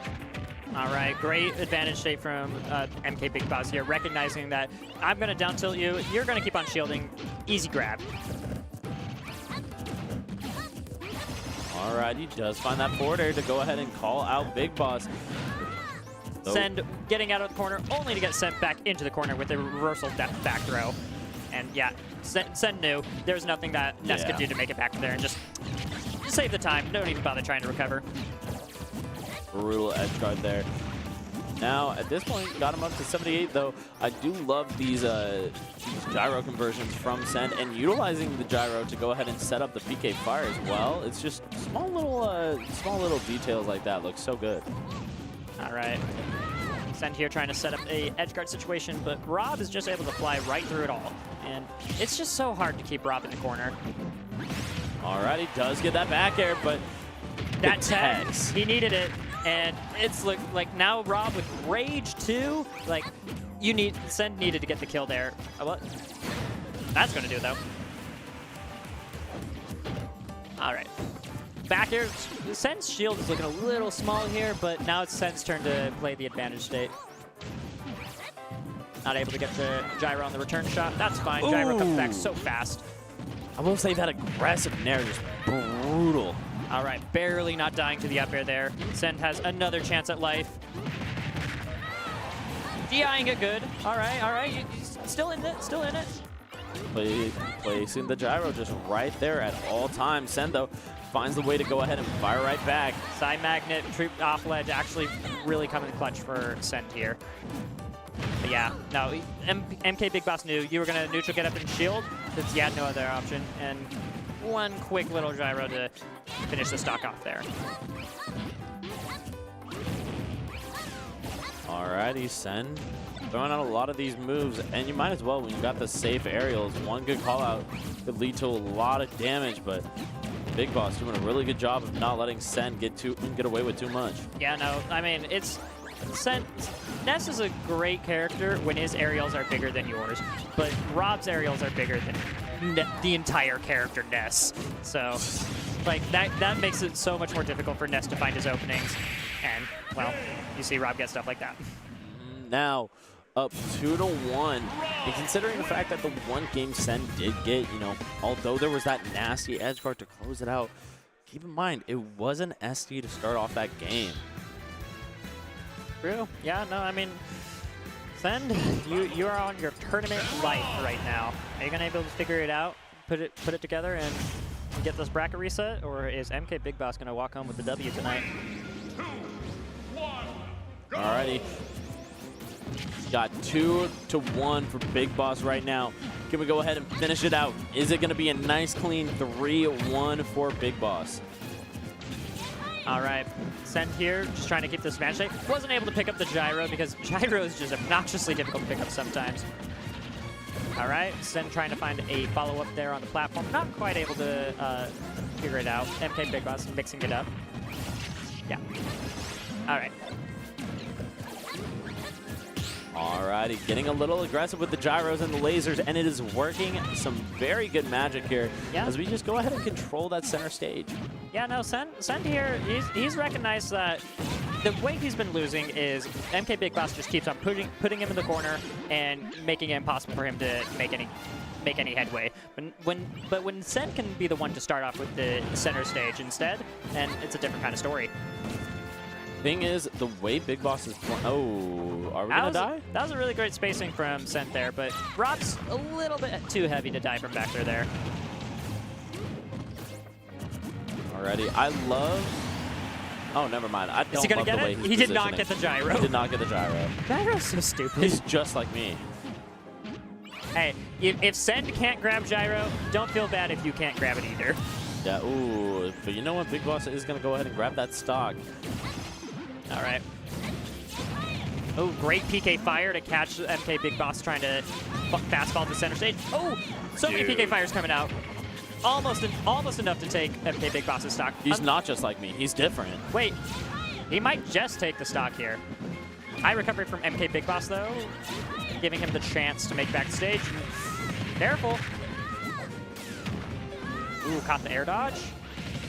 Side B, not enough to kill, but I think Send is running out of options.